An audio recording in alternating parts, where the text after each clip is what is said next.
Chapter 558. The latest chapter of this book is not finished yet. For more exciting content, please scan the QR code below to download the app. Novels are updated even faster. Millions of novels are free to read. Novels with connotations that can't be found online are all available here. Minister Xing entered the palace to see the emperor. The emperor was reviewing memorials in the imperial study. Hearing eunuch Wei's report, he let someone bring him in. This humble subject kowtows in salute to your majesty. Minister Xing respectfully saluted. The emperor sat behind the desk and put down a memorial that he had reviewed. He picked up another one and asked, "Why did Minister Xing suddenly enter the palace?" Minister Xing hesitated and said, "This subject has something to report." The emperor opened the memorial. "What matter can't wait until the morning court?" Minister Xing thought, "It can wait until the morning court, but I'm afraid you won't be happy if I say it in front of the civil and military officials. Speaking of which, I met the old chancellor and grand secretary Yuan on the way. The old chancellor shouldn't have seen the contents of the document clearly, right? He only glanced at it. Logically speaking, he shouldn't have seen it clearly. Even if he saw it clearly as an old subject, he wouldn't publicize it." Thinking of this, Minister Xing secretly felt relieved. Minister Xing cupped his hands and said respectfully, "It's a case. This humble subject can't decide whether to say it in the court or not." The emperor asked, "What case?" Minister Xing answered truthfully, "The case of Immortal Music House." "Immortal Music House?" The emperor frowned. "The most famous brothel in the capital. Your Majesty also knows about it." Minister Xing was surprised. No wonder he was so surprised. Immortal Music House's reputation seemed great, but in the end, it was just a brothel. The imperial city had a clear hierarchy. Crossing the hierarchy barrier was harder than ascending to heaven. As long as the emperor wasn't interested in visiting a brothel, he wouldn't pay attention to it. "I've only heard of it." The emperor didn't care much. "Does a brothel case need to be mentioned in the court?" Minister Xing said with a complicated expression. "This case involves a lot of people and is related to the imperial family." The emperor said indifferently, "Which prince went to the brothel and had an accident?" "It's fine if it's a prince, but I'm afraid you won't be so embarrassed." Minister Xing understood that if he stuck out his head, he would still be stabbed. He had to say it even if he didn't want to. The courtesan of Immortal Music House died on the 7th day of the new year. The emperor had an impression of the 7th day of the new year. That was the day the army returned, and it was also the day he saw Ningen again. Why did something happen on such a good day? The emperor frowned. At first, Minister Xing thought it was just a civilian murder case. There was no need to alarm the emperor, so he didn't mention it in court. Minister Xing continued, "But after this humble subject investigated, I unexpectedly discovered that the courtesan of Xianlu House was actually not dead. She had faked her death and found a substitute to escape. Her real purpose was to get close to Dr. Gu of the medical hall." The emperor did not have much interest in the affairs of a courtesan in a brothel. When he heard this, his expression changed. "Which clinic is Dr. Gu from?" "The clinic next to the girls' school is called Miracle Hands Hall." Minister Xing was not clear about the relationship between the emperor and Gu Jiao. In order to attract the emperor's attention, he added, "Dr. Gu is Xiao Liulang's wife." Xiao Liulang was the new top scorer personally appointed by the emperor. The emperor should have some care for him. In fact, Gu Jiao was also the daughter of Marquis Ding and Fu. It was just that Gu Jiao herself had never admitted it. The emperor's eyes carried a bit of coldness. Why would a courtesan from a brothel approach a doctor from a medical hall? Minister of Justice. Assassination. Assassination. Little godly doctor. The emperor's expression became doubtful and dignified. "You just said that Xianlu House's case was related to the imperial family. Could it be that the imperial family ordered the courtesan to harm Dr. Gu?" Minister Xing did not directly answer. Instead, he took out the confession and case file from the wide sleeve that he had sewn on the way. The emperor took the confession and case file. He recognized that it was Xiao Liulang's handwriting. Xiao Liulang held the position of Minister of Justice. In Gu Jiao's words, he was Minister Xing's secretary and spokesperson. If he did well, he could become the Secretary General of the Ministry of Justice. It was normal for him to write the case file and confession. Of course, not all confessions were written by officials of the Ministry of Justice. A portion of the confessions were personally written by criminals. The confession clearly stated that Bai Kuan was illiterate. Therefore, Minister of Justice Xiao Luleng wrote it on his behalf. After the emperor finished reading it, he slapped the confession on the table. Preposterous. Who interrogated the criminal? Minister Xing, in order to avoid new problems, simply said to the emperor. It was this official who personally interrogated him. Xiao Luleng temporarily wrote on the side. The position of Minister of Justice's official was usually filled by the Yamen's litigation master. However, if the litigation master was not in the Yamen, Shi Yi could be appointed by the Minister of Justice. Xiao Luleng came from Hanlin Academy. It was not to the extent that he did not even have the qualifications to be an official. If it was someone else who was trying the case, the emperor was afraid that he would re-examine the case. However, Minister Xing and Xiao Luleng were officials that the emperor had personally promoted. The emperor still trusted the two of them. The emperor did not know much about Xiao Liulang's ability to solve cases. If it was only Xiao Luleng trying the case alone, the emperor was afraid that he might have been deceived. However, Minister Xing was a veteran at solving cases. He would not be fooled by a thief. Could it be that it was really done by a princess of the imperial family? But wasn't this very absurd? She called the present emperor older brother.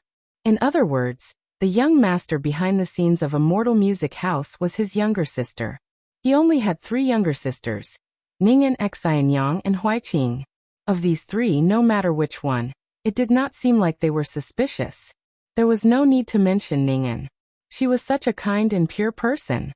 How could she associate herself with the power of a brothel and do something that would harm the little godly doctor? Huaiqing was a fool. She did not have this ability. It could not be Xianyang. Xianyang was indeed a powerful character. Among so many princesses, she did not have the protection of her mother, nor did she have the special favor of her father, but she had never suffered at the hands of anyone. She had also received the great marriage that her father had prepared for her before he passed away. She was indeed a woman with skill. But she had no reason to frame the little godly doctor. Minister Xing ventured to ask, "Does your Majesty have any clues?" The emperor unhappily said, "What clues do I have? Are you sure you have not been deceived by the murderer?" Although the emperor trusted Minister Xing's ability, he would rather suspect that Minister Xing's judgment was wrong if he had to suspect his own sister. Now that things had progressed to this point, Minister Xing had a guess in his heart. It was just that there was no conclusive evidence at the moment. Xiao Luleng could tell him that the prince consort was killed by the Gu siblings. This was the internal investigation of the case by the Ministry of Justice, providing effective clues to speculate on the motive of the real murderer behind the scenes. But he could not say this to the emperor. Just as Minister Xing was thinking about how to speak to the emperor, Eunuch Wei's voice came from outside the imperial study. "Princess Ning'an, why are you here?" "I stewed some ginseng soup for my royal brother. Is he inside?" He was inside, but she did not know if it was convenient. "Ning'an, come in," the emperor said. Eunuch Wei smiled and stepped aside. "Princess, please."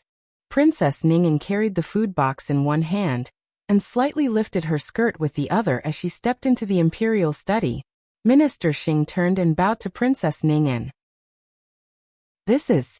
Princess Ning'an looked at Minister Xing in astonishment. The emperor introduced, "This is the minister of the Ministry of Justice. His surname is Xing, so it is Lord Xing." Princess Ning'an nodded. "Sorry for the lack of manners." Minister Xing bowed with his hands clasped in front. "I do not dare." Princess Ning'an said embarrassedly, "It seems that I have come at a bad time. If I had known that my royal brother was discussing official business with the ministers, I would have come later." The emperor said, "It does not matter. It is just a groundless case. Since you are here, you can take a look." As the emperor spoke, he handed the confession and the file to Princess Ning'an. Princess Ning'an placed the food box on the table and took the file to read. While she was reading the document, Minister Xing was secretly looking at her. The more Princess Ning'an read, the more surprised she became. In the end, she frowned. It was actually someone from the imperial family who tried to kill Dr. Gu? But why? Minister Xing's heart flashed with a trace of doubt. Princess Ning'an did not look guilty at all. Could it be that they had guessed wrong? Logically speaking, it was not enough to just have a motive. They also needed the time and evidence of the crime, commonly known as witnesses and material evidence. The emperor snorted. You also think it is absurd, don't you? Ning'an suddenly lowered her eyes and smiled bitterly. His Majesty only has 3 younger sisters, and among the 3 of them, only I have interacted with Dr. Gu the most. The prince consort died at the hands of her and Gu Shizhi, so it seems that I am the most suspicious. The emperor's face darkened. Nonsense! How could you do that? In my opinion, it is obvious that someone has bad intentions and wants to slander the imperial family. Princess Ning'an sighed. But didn't the murderer confess? The emperor coldly said. The murderer is not necessarily lying. Or he didn't lie, but someone pretended to be a princess and approached him. Princess Ning'an slowly turned her head and looked at Minister Xing. Does Minister Xing think that there are these 2 possibilities? Minister Xing opened his mouth and weakly sucked in a breath of cold air. Before the truth is out, all hypotheses are possible. By the way, there are 2 other witnesses mentioned above. One is the courtesan of Xianle House who faked her death, and the other is also a girl from Xianle House, called. Princess Ning'an didn't seem to remember the name. She looked at the document and said, Hua Xiao. As she spoke, her eyes fell on Minister Xing's face again. Minister Xing, where are these 2 witnesses now? Can they testify in court? Based on the one-sided statement of an assassin, it is somewhat arbitrary to conclude that Xianlu House colluded with the imperial family. What do you think, Minister Xing? Princess Ning'an's eyes were very gentle, but for some reason, Minister Xing's forehead was a little cold. He composed himself and said, Princess Ning'an is very right, but these 2 witnesses can't testify in court now. Why? Princess Ning'an asked softly. Minister Xing said, Hua Xiao was drugged and will wake up in 6 or 7 days. The other girl called Mo Qianxue was seriously injured and is being treated in the medical hall. According to Minister Xiao, her condition is not good. Otherwise, according to the normal procedure, Mo Qianxue would be taken back to the Ministry of Justice for detention. Princess Ning'an sighed thoughtfully. One was drugged and the other was injured. What a coincidence. Minister Xing, they are important witnesses in this case. You must protect them well. Don't let them be killed, or the truth of this case will never see the light of day. Minister Xing subconsciously glanced at Princess Ning'an when he heard this. Princess Ning'an smiled at him frankly. Minister Xing lowered his eyes, frowned, and saluted. Princess is right, I will definitely send more people to protect them. After leaving the palace, Minister Xing returned to the Ministry of Justice. Xiao Heng's room was behind Minister Xing's. Hearing the noise, Xiao Heng put down the pen in his hand and went to Minister Xing's room. Minister. Minister Xing fell into a chair tiredly and told Xiao Heng about the conversation in the imperial study. It really is flawless. Did we suspect the wrong person? Is the murderer actually Princess Huiqing or Princess Xinyang? Xiao Heng was not surprised by this development. If the other party didn't even have this kind of method, they wouldn't have gotten to where they were today. He was very glad that he didn't put his chips on the emperor. Xiao Heng said, It's not Princess Xinyang. Minister Xing looked at him strangely. How do you know? I often go to the medical hall, Xiao Heng said. Princess Xinyang contracted a heart disease a few years ago, and only Dr. Gu can treat her illness. She hasn't recovered yet, and is still taking the medicine Dr. Gu gave her. She won't kill Dr. Gu at this time. Minister Xing had heard that Princess Xinyang had suffered from a heart attack due to the loss of her beloved son.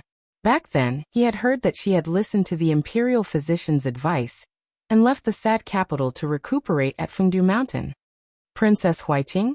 Minister Xing shook his head decisively.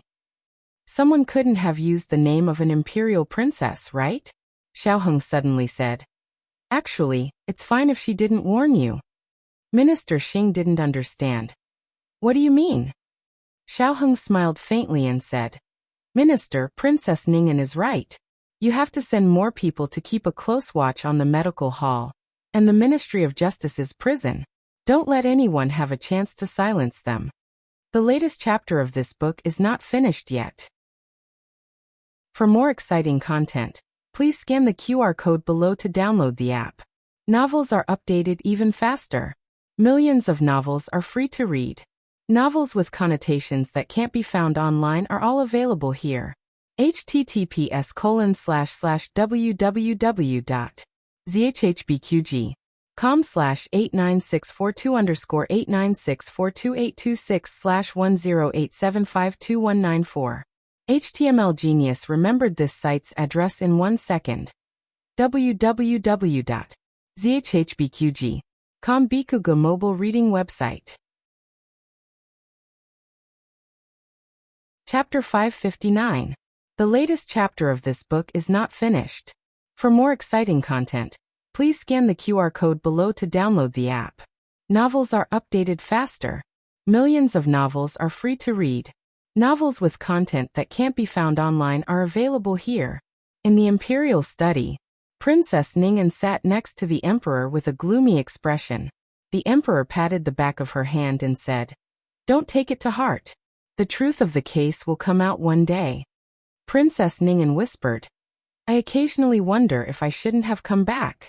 That year, I was blind and didn't listen to my brother and mother's advice.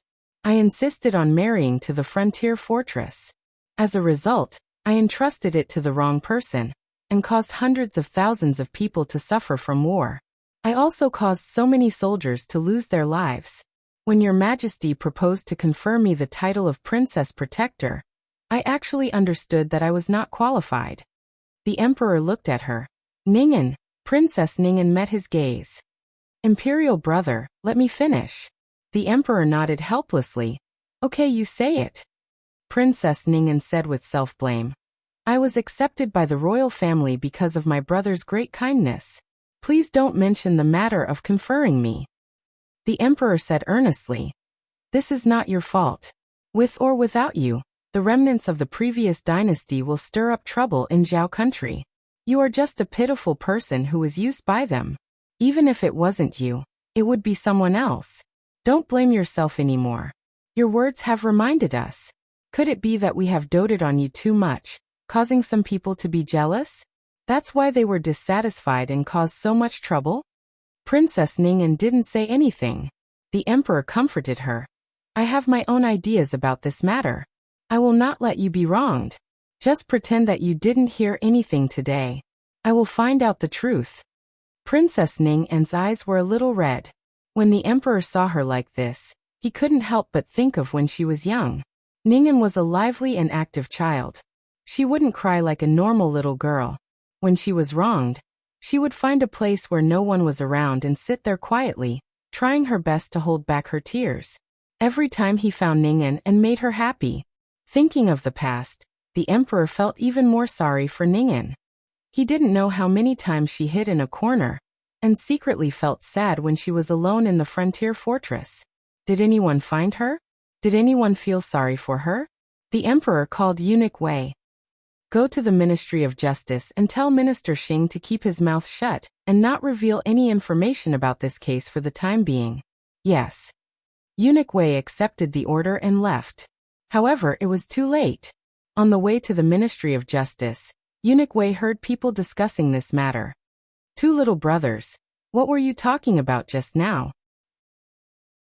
Eunuch Wei lifted the curtain of the carriage and called out to the two young men by the roadside in a good-natured manner. Since it was a secret, his identity could not be easily revealed. He was wearing the clothes of an ordinary master. The two of them thought that he was a rich old man from the capital, so they told him about the news they heard in the tea house. "I heard that Immortal Music House colluded with the royal family and killed the soldiers who returned from the frontier fortress." Is there such a thing? Old Chancellor was well aware that the speed of rumor spreading was completely dependent on how ridiculous the rumor was. It didn't matter if it was exaggerated or not. As long as it was widely spread, it was fine. "Who did you kill?" "Young Master Gu Jiejun." "Gu Changqing." Cough cough. Eunuch Wei almost choked himself to death. How was it related to Gu Changqing? Wasn't it said that the person who was assassinated was Miss Gu?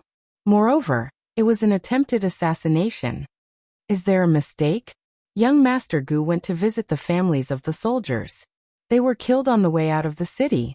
That place was not far from Feng County. Someone came out from the nearby relay station and saw that the snow was full of corpses and bloodstains. It was obviously Miss Gu who fought with the assassins from Immortal Music House. The people who died were all from Immortal Music House. Who made this up? Too tragic, too tragic. Young Master Gu was bravely killing the enemy at the frontier fortress, but when he returned, he was plotted against by the royal family. They were afraid that young Master Gu's meritorious service would overshadow the master, so they wanted to get rid of him after he had outlived his usefulness. He didn't die in the hands of the enemy, but died in the hands of his own people. This is really chilling. It seems that he didn't die and escaped. Then young Master Gu will have to hide from now on. This was the first version that Eunuch Wei heard. There was also a second one. The contents of the first two stories were similar. They were all about how Gu Changqing was attacked when he left the city and how Immortal Music House colluded with the imperial family. However, it wasn't the imperial family that killed the donkey after it had outlived its usefulness. Instead, it was the imperial family's princess who fancied Gu Changqing and wanted to recruit him as her prince consort. Gu Changqing didn't agree and angered the princess. Thus, he suffered from the other party's crazy revenge. What kind of nonsense is this? Eunuch Wei felt a headache coming on. The third story was the one that gave Eunuch Wei the most headache. The victim was still Gu Changqing and not Gu Jiao. I heard that it was the remnants of the previous dynasty. Weren't the remnants of the previous dynasty all exterminated? It seems that some of them escaped the net and infiltrated the capital. They colluded with Immortal Music House to take revenge on young Master Gu and the Gu Jiejun. It's a pity that young Master Gu is seriously injured and his life is uncertain. And I also heard that the imperial family has a spy. The remnants of the previous dynasty is hiding in the imperial palace. Hey, I've heard of something here.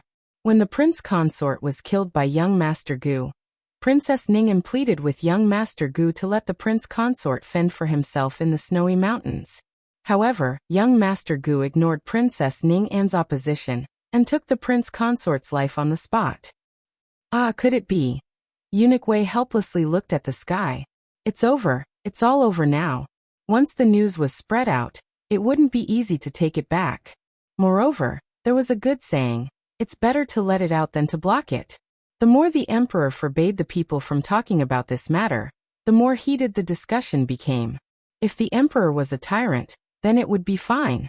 If he killed hundreds of people, then no one would dare to talk nonsense. But he wasn't. This led to the matter continuing to ferment. By the evening of the second day, almost the entire capital had heard that Immortal Music House colluded with the imperial family to assassinate Gu Changqing. Gu Changqing wasn't in the capital right now. Even if the emperor wanted to call him out to clarify the truth, he couldn't. The emperor could choose to have Gu Jiao stand out and say that the person who was assassinated was her. But that would mean that the case of Immortal Music House's assassination was confirmed. Moreover, was there a big difference between assassinating Gu Jiao and assassinating Gu Changqing? The only difference was the speed at which it spread. As the young master of the Gu family army and the heir of Marquis Ding, and Gu Changqing's reputation was even greater in the capital. Gu Jiao was too low-key. Her name wasn't enough to attract attention. But the essence of the matter was the same. Moreover, this matter wasn't a matter of whether the victim was Gu Jiao or Gu Changqing. Rather, it was a matter of which member of the imperial family was the mastermind behind the scenes. Princess, the tea spilled out. Inside the warm room of Baixia Hall, Liana reminded. Princess Ning'an looked at the tea spilled all over the table. She put down the teapot that had been filled for an unknown amount of time and said, "Wipe it off." Yes. Lian brought over a cloth and wiped away the water stains on the table. Princess, you have been restless these past 2 days. Did something happen? No, it's nothing. Princess Ning'an said. Baixia Hall was well protected by the emperor. She hadn't heard any random rumors. Lian, only thought that her master was upset because of Huang Fuxian. She comforted. Don't worry about Gongzi. He's just throwing a tantrum. When he grows up and becomes more sensible, he'll know how to be filial to you. Princess Ning'an said, Lianer, if one day you are taken away, will you betray me? Lianer solemnly said, Of course not. Lianer's life was saved by Princess. Without Princess, there would be no Lianer. Lianer will not betray Princess. That's right. My life is mine. How could I betray me? Princess Ning'an recovered her usual vigor. She smiled and said, Go to the small kitchen and see how the soup for Imperial Mother is coming along. Lianer went to the small kitchen. When she returned, she had a food box in her hands. I've packed it for you. Princess Ning'an took the food box and went to Renshou Palace. She never thought that Xiaoheng would also be there. Princess Ning'an looked at Xiaoheng in Empress Dowager Zhuang's study. Empress Dowager Zhuang said, He's the Luleng that I just mentioned to you. Ning'an hasn't seen Luleng yet, right? Princess Ning'an was stunned and smiled slightly.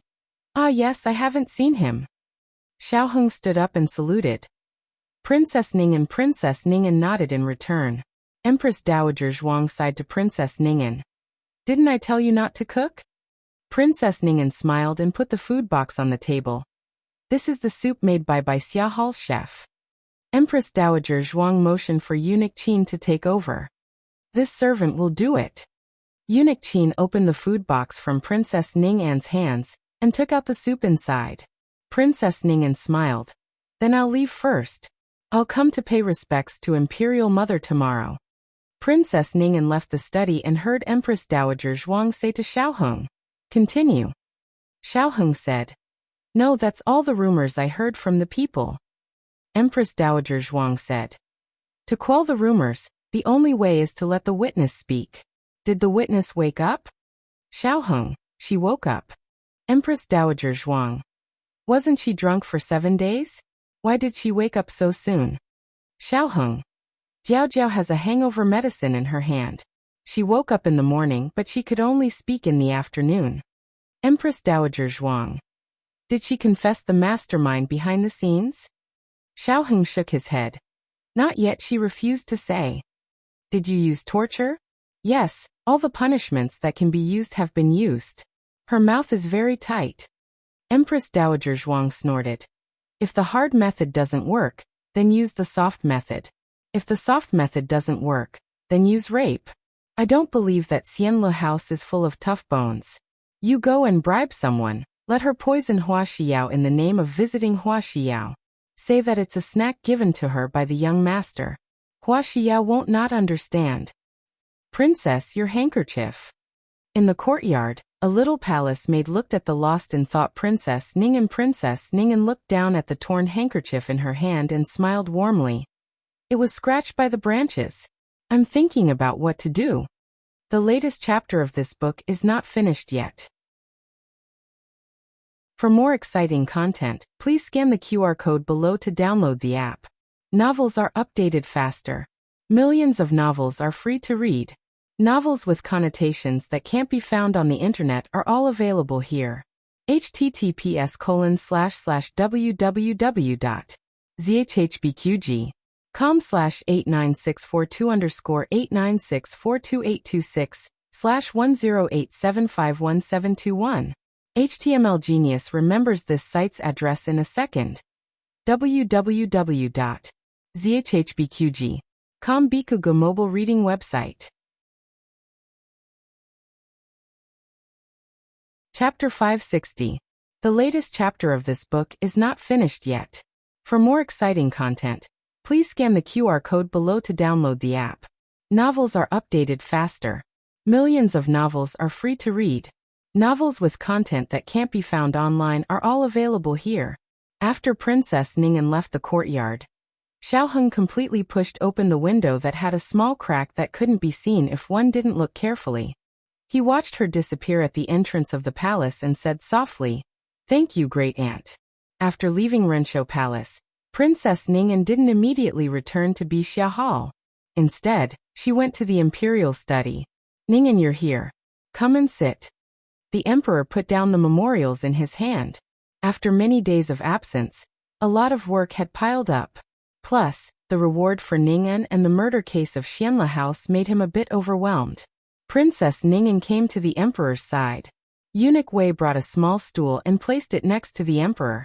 Ning'an sat down gracefully and looked at the emperor with a gentle gaze. "Am I disturbing you, imperial brother?" The emperor smiled and said, "No, take a seat. I said that you can come whenever you want. You will never disturb me." Princess Ning'an recalled. "I remember when I was young, you often said the same thing. You're a prince and have a lot of homework. Every time I went to find you, you were studying." The emperor sighed. "I'm not favored by my father. If I don't work hard to leave an impression on him, he'll probably forget that I'm his son." Princess Ning'an turned to look at him with reverence. "But in the end, it was you who stabilized the throne. That's all thanks to my mother." Speaking of Empress Dowager Zhuang, the emperor felt a bit more emotional. "You probably don't know what happened to me and my mother in the years you weren't here." Although the emperor hated concubine Jing, he still cared about Ning'an and didn't tell Ning'an all about how she had instigated him and Empress Dowager Zhuang.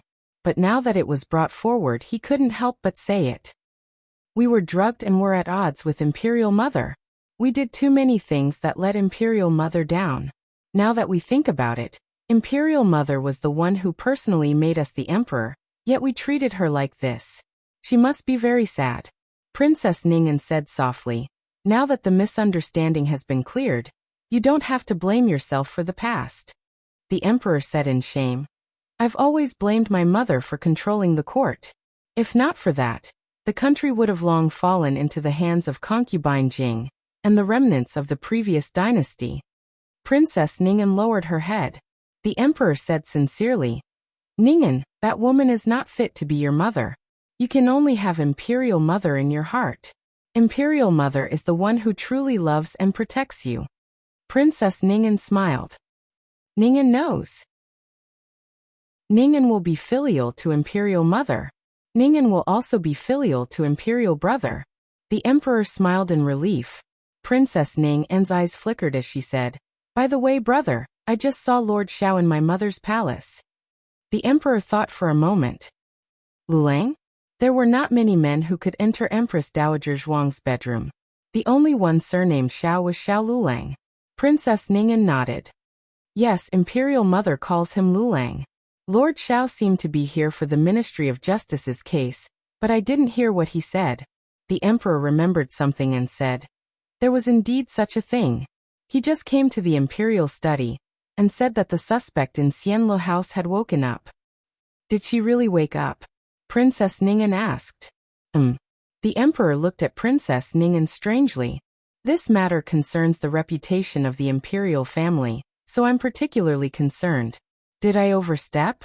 The emperor smiled. "How could that be? That's good." Princess Ning'an smiled in relief. "I saw in the file that she was drugged with a drug called 7 days of intoxication. It is said that she will be in a coma for 7 days. The emperor smiled at the mention of this. "With the little magic doctor here, this is not difficult." Princess Ning'an looked at the memorial on the table and asked in a relaxed tone, "Did she confess?" The emperor said, "They are still interrogating her." Princess Ning'an touched the tip of her nose with a handkerchief. "Imperial brother, do you want to send someone to take a look?" The emperor thought for a moment. "Okay." The emperor sent Eunuch He this time. Eunuch He didn't expose himself in front of old concubine Jing, but the emperor didn't hide anything in front of Princess Ning'an. Besides the hardships Princess Ning'an suffered in the frontier fortress, it increased his trust and affection for her. Eunuch He came back quickly. Princess Ning'an was still in the imperial study. He reported, "Your Majesty, the suspect named Hua Xiao did wake up. Minister Xing personally interrogated her, but she refused to say anything. She didn't eat or drink. It seemed that she was going to go on a hunger strike." "Does Xianle House know that she is awake?" It was Princess Ning'an who asked. She seemed to be particularly concerned about this case. But considering that she was also the emperor's sister and one of the suspects behind the case, her concern was reasonable. If Princess Xinyang were here, she would be more concerned about the progress of the case. As eunuch he thought so, he answered her question respectfully. I know. Ever since the case of Immortal Music House became the talk of the town, it's hard to conceal the actions of the Ministry of Justice. There are always people trying to find out something from the Ministry of Justice. Xianle House is no exception. A maid of Xianle House came to visit the suspect with some snacks. Princess Ning'an asked, "What is her name?" Eunuch he looked at Princess Ning'an in confusion, and then looked at the emperor. The emperor was happy to spoil Princess Ning'an, so Eunuch he couldn't not give face to the princess. Eunuch he said, "I think her name is Ling, or Ling-er. That's probably her name." Ling-er was Hua Xiao's personal maid. Princess Ning'an asked again, "What did they talk about?" Eunuch he said, "I don't know." The maid begged to speak with Hua Xiao alone, and Minister Xing agreed. There was a solitary cell at the end of the prison of the Ministry of Justice. It was different from a normal cell. It was more like a solitary secret room. Not only was there an extra iron door, but it was also guarded by 2 strong yamen runners. There were burning braziers hanging on the walls on both sides of the corridor. The flickering flames shone on the expressionless faces of the yamen runners, making them look more dignified and cold. The door of the cell was locked. Everything seemed to be calm, but no one knew that the suspects had already caused a ruckus in the cell. Hua Xiao was tied to a chair, and her hands and feet were bound by ropes. Xiaoheng didn't lie. Hua Xiao did wake up, and Ling-er's maid came to Xianle House.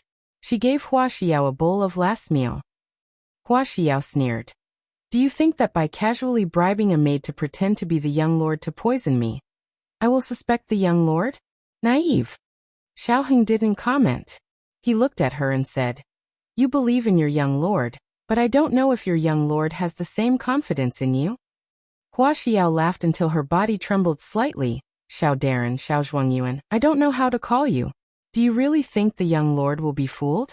You underestimate the young lord too much. You are too arrogant. From the moment you used Bai Kuan's identity to write the confession, the young lord already knew that you were setting a trap for her.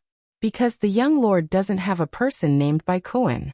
You can only fool the people of the capital, but as long as I don't say the identity of the young lord, you can't convict the young lord."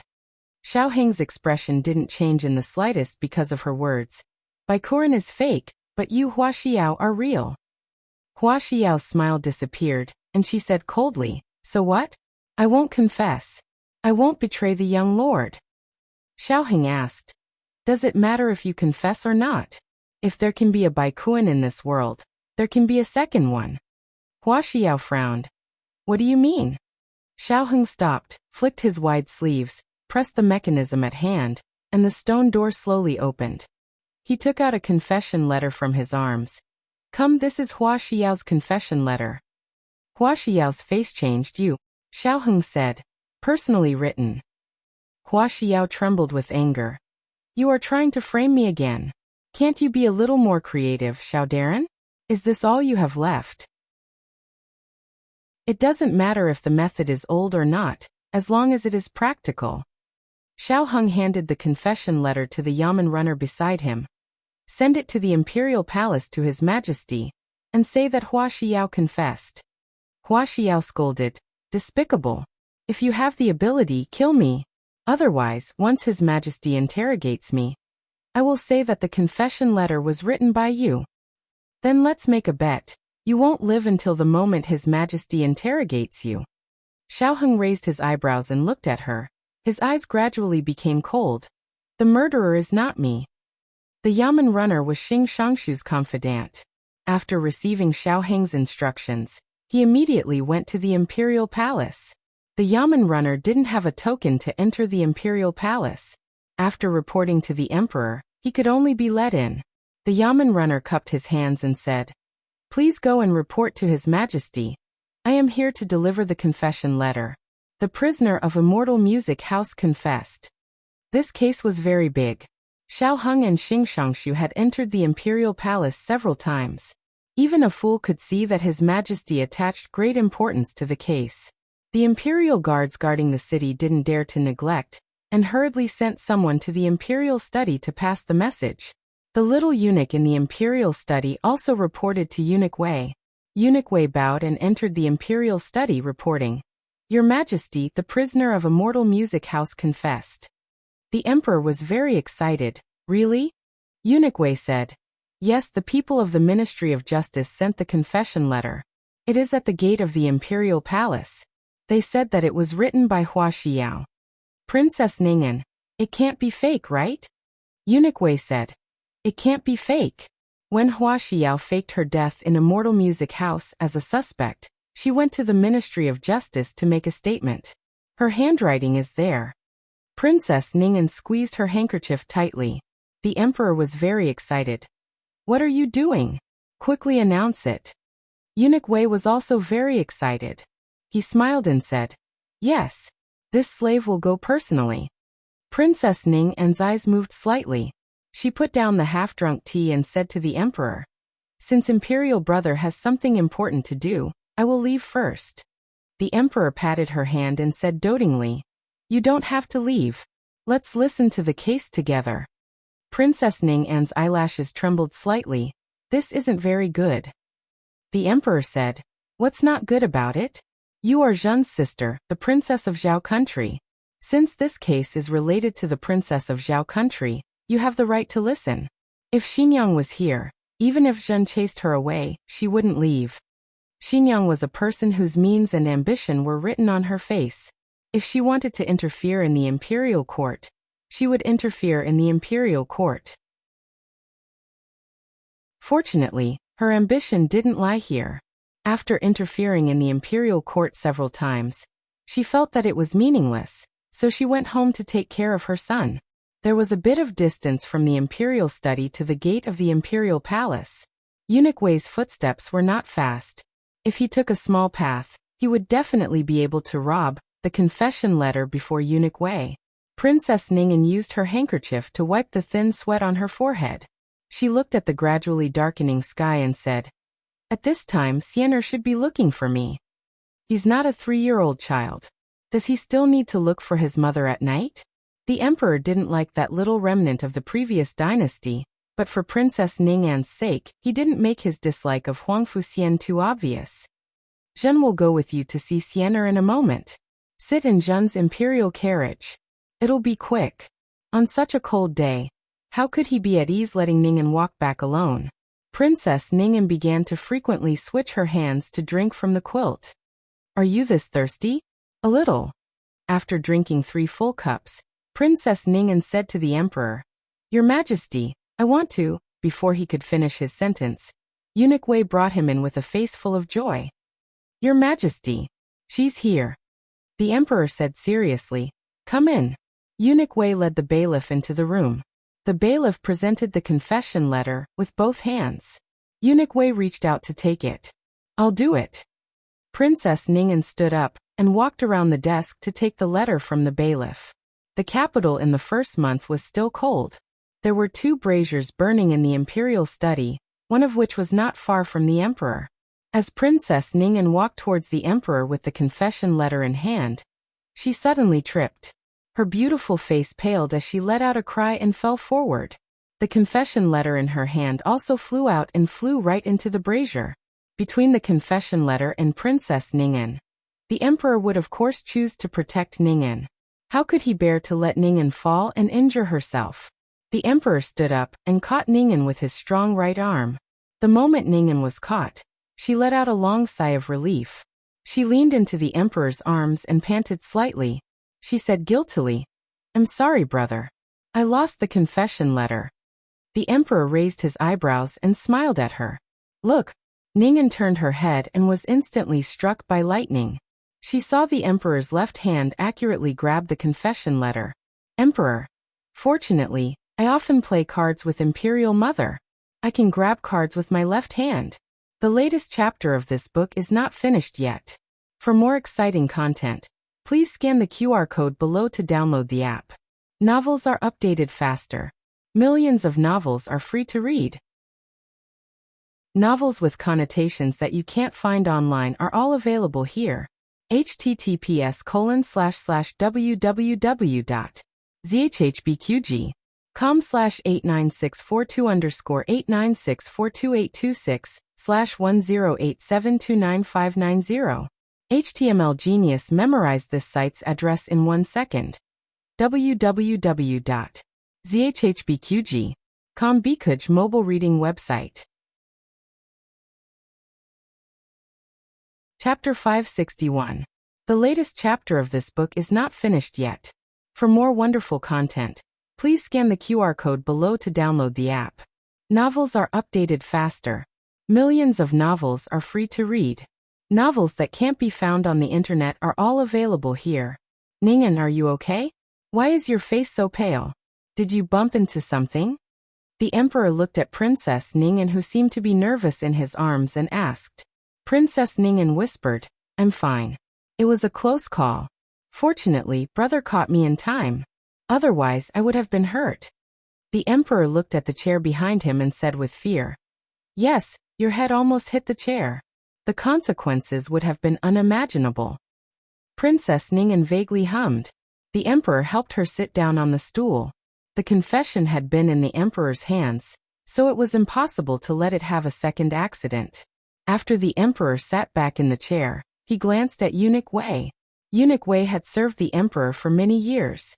If he couldn't understand this look, he would have been a chief steward for many years. He hurriedly called 2 little eunuchs to carry the brazier away to ensure that even if the emperor fell 8 or 10 times, the confession would not fall into the brazier.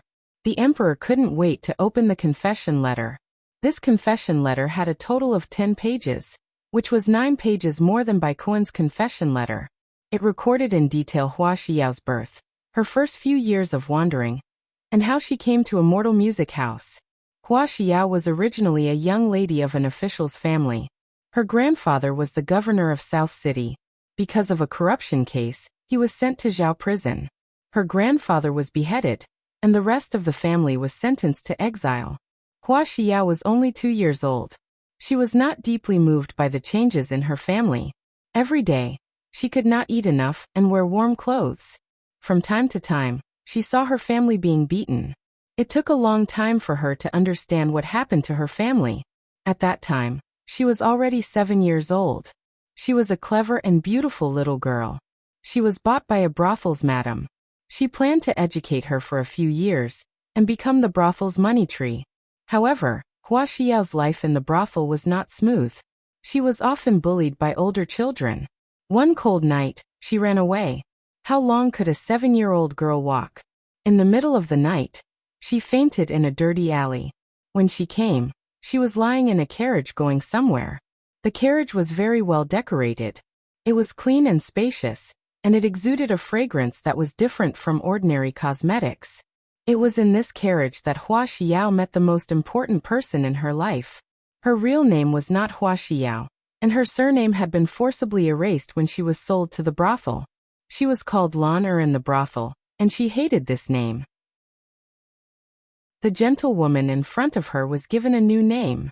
The woman looked at the setting sun outside the window and said to her, You will be called Hua Xiao. The obedient little girl nodded in a daze. The emperor was a little moved to tears. It was clearly a confession letter, so why did it have to be so touching? Was Hua Xiao really the daughter of the Guan family? That's right. Was she really sold to a brothel? That was not the case. As for Hua Xiao's background, Mo Qianxue only said, It seems that her grandfather used to be an official somewhere. Later, he committed a crime and was confiscated. The latter part was all made up by the old chancellor. He was not afraid that the emperor would send people to investigate. Anyway, there were so many officials who were confiscated that a bundle of sacks couldn't hold them all. Hua Xiao came to the Immortal Music House 2 years earlier than Mo Qianxue. This was obvious to all, so there was no need to make it up. Of course, this was not the main point. The main point was the woman who adopted Hua Xiao. She trained Hua Xiao into a woman with both talent and beauty and excellent martial arts. She sent her to the Immortal Music House in the capital and became her second confidant. The first confidant was Mo Qianxue. Mo Qianxue came to the woman's side later than Hua Xiao, and Mo Qianxue had been secretly trained by the woman. However, they had never met before entering the Immortal Music House. In the confession letter, Hua Xiao's analysis was that the woman was worried that they would grow up together and develop feelings for each other. They were not allowed to rely on and have feelings for people other than their master. This was actually the personal analysis of the old chancellor. This part was true. When the emperor saw this, a strong disgust rose from the bottom of his heart. Who was so perverted and vicious? He looked dignified as he finished reading the confession letter. The confession letter not only explained Hua Xiao's personal experience, but also explained the secret deployment of Immortal Music House in the capital these years. For example, Immortal Music House once came to make trouble in the name of the Empress Dowager. The emperor was even angrier.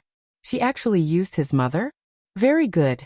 The behind-the-scenes owner of Immortal Music House was really bold. The second half of the confession letter focused on the case against Gu Jiao, which was similar to what Bai Kuan said. Mo Qianxue faked her death and got close to Gu Jiao. Hua Xiao conveyed the young master's order several times, asking Mo Qianxue to take action against Gu Jiao. The last time she went to find Mo Qianxue, she was knocked out and drugged by Mo Qianxue. When she woke up, she was in the prison of the Ministry of Justice. The confession letter also explained that Hua Xiao didn't intend to betray the young master, but the young master sent someone to poison her. She really fed her loyalty to the dogs. Since the young master did it, then don't blame her for doing it 15 times. In fact, you also know the young master. She is indeed the princess of the imperial family, and she does call your majesty brother. Her name is... The 9th page ended here. There was only one name on the 10th page.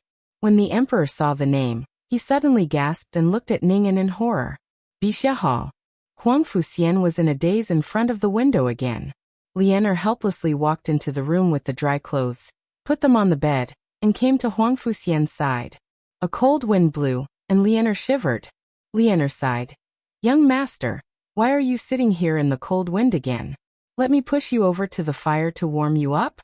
I thought only the frontier was cold, but I didn't expect the capital to be so cold. As she spoke, she pushed Huang Fuxian's wheelchair to the fire basin. Huang Fuxian didn't object because he was frozen and couldn't speak. Lianer turned back and closed the window.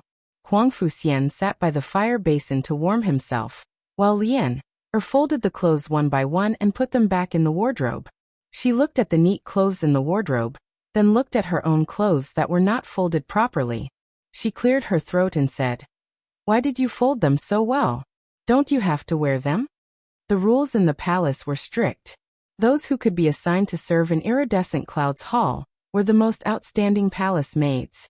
Lianer had not received such strict training in the princess's residence at the frontier fortress, so the palace maids did not take her seriously.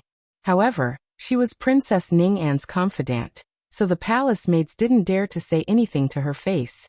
They could only fold the clothes she had folded again after she left. Really? Lianer's self-esteem was hurt again. She put her ugly clothes on top of a pile of clothes that were so neat that it was unreal, and went out sullenly. Not long after she went out, Huang Fuxian, who had recovered his body temperature and was no longer stiff, pushed his wheelchair to the window and propped it up with a pole.